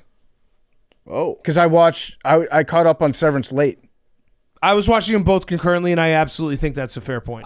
Because I was finding myself the same way, because I would get so excited for Severance each week, and then when White Lotus came along, I was like, oh, this just isn't the same. White Lotus, and maybe I missed the whole thing, but like this idea that it's like a very deep show. I think this also is just what we do now on the internet, is where we analyze every little thing on a show. It happens with Severance too, where it's like, I don't think they're putting in that many clues to every little thing. And it's a show where it's fun because you get to watch rich assholes go on vacation, and there's some good parts, there's some funny parts. It's not like super deep. Severance made me think a lot more. Yes. So I did find myself like when I watched Severance, I was very focused. When I watched White Lotus, I was watching it, but I was like, this is just kind of, they're on vacation, they're fucking around. I think this season of White Lotus, it took a lot longer to get into any real shit. Yeah, 8 episodes. So that's why they made the last one an hour and a half, is because Mike White was like, oh shit, I got to have some stuff happen at the end. I got to wrap it up. But listen, I still think it was good. Yeah. I enjoyed watching it, and I'm going to continue to watch it like Big Cat. Like, it's a good show. It's my test for every movie or show I watch. If I think about it the morning after when I'm waking up, that means that it like stuck with me and it's really like good. I thought about Severance for a couple days after. White Lotus, I watched the finale and I was like, all right, I guess that's that. Didn't really think about it the next day. Piper, no. Piper, we're on vacation, guys. Didn't you think the fake outs of the suicide and everything were just so, like the fifth one was like, all right, guys. Yeah, and they got like bloodier and more gruesome. Yeah, it's just like, come on. And then the milkshakes where it's like, oh, we're finally going to do this. This guy's going to kill his whole family. Oh, no, milk's gone bad. Yeah. There's a podcast, an accompanying podcast that goes along with White Lotus, which I haven't listened to, but does every new show now have a podcast? Oh, yeah. Have to. Because I feel like doing a podcast about a show that you watch is the new reading a book. I mean, technically every old show has a podcast. Yes, and technically we do that. This show with PMTV. Well, PMTV. Yeah. What happened on last week's PMTV? Last week's PMTV, Max got invited to the White House. Oh, let's break that down. So Jerry O'Connell reached out to us. Big Cat and I didn't see it coming. Yeah. Oh. But yeah, I what would you give the season? I'd like a B. 3 balls. Yeah. 4. It was fine. 3.5 balls. You give it 4, Hank? Yeah. I enjoyed the other two confusing. seasons more. Yeah, I could understand it. I did like the daughter of the Ratliffs. I can't remember her name. What was her name? Piper, yeah.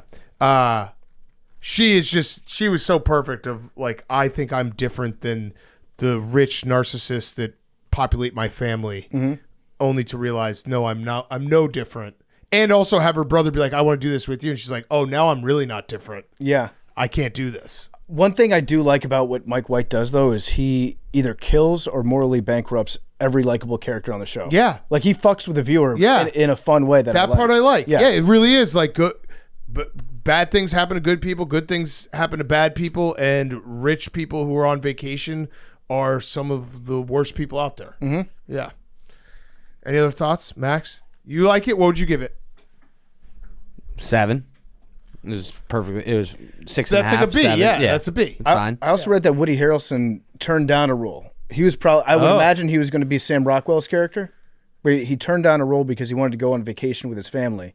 But when these guys go on to shoot this show, they spend like 6 months on vacation. Yeah, no, Mike White has figured out the Adam Sandler rule. Yeah, it's the best idea. Go to the best locations to film your shows. Bring your friends. That's what Adam Sandler did for like 20 years. Bring all your best friends to a resort and then film a movie there. I wonder where next year will be. Key West, maybe? That'd be cool. Yeah, someone said, I want to see this in like Vail. Like, Pug said there's no ocean in the next one. There's no. How do we know that, Pug? They did like a inside the episode with Mike White. After, are they doing Lake Geneva, Wisconsin? He just said he's done with the waves crashing theme, so no ocean. Put in Bay. Yeah. Okay. Inland. That would be so sick. Jersey Shore. Oh my God. White Lotus, Jersey Shore. Sick. I'm in. A snow one would actually be awesome. A Vail, yeah. That one would be awesome. Yeah, or like Switzerland. What's the Montana one that? Big Sky? No, Stafford and Yellowstone or something? No. They go to Jackson Hole, Wyoming. Wasn't the one that Stafford and Tom Brady met? Yeah, the club. The club. What's it called? I don't know. I think it's Yellowstone Club. Yeah. Sure. Make it the White Lotus Club. That would be sick. And it's just Jordan Schultz and Ian Rappaport fighting. Maybe Russillo can help write it. Yeah. All right. Good show, boys. Masters. Hank, I don't want you watching any of that 12-2 block on Peacock. Why? Because you didn't want it.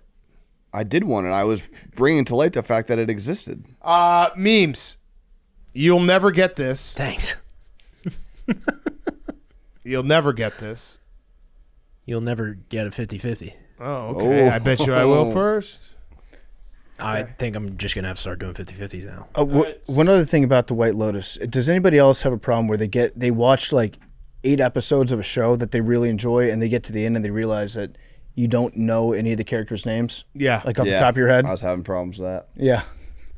Also, the song from the first season, the intro song, I was expecting that for this one. Yeah. They took out this intro song sucked. They took out the Lululus. The guy that wrote the song quit. Oh. Because Mike White wouldn't use the Lululus in it. That song was great. Yeah. All right, memes.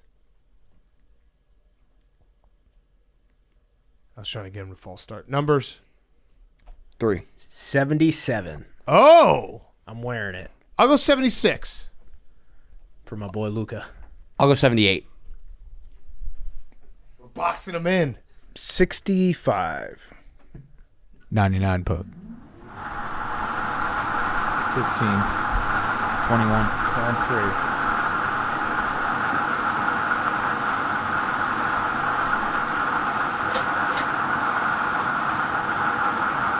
96. Love you guys. Stupid game. Love you guys.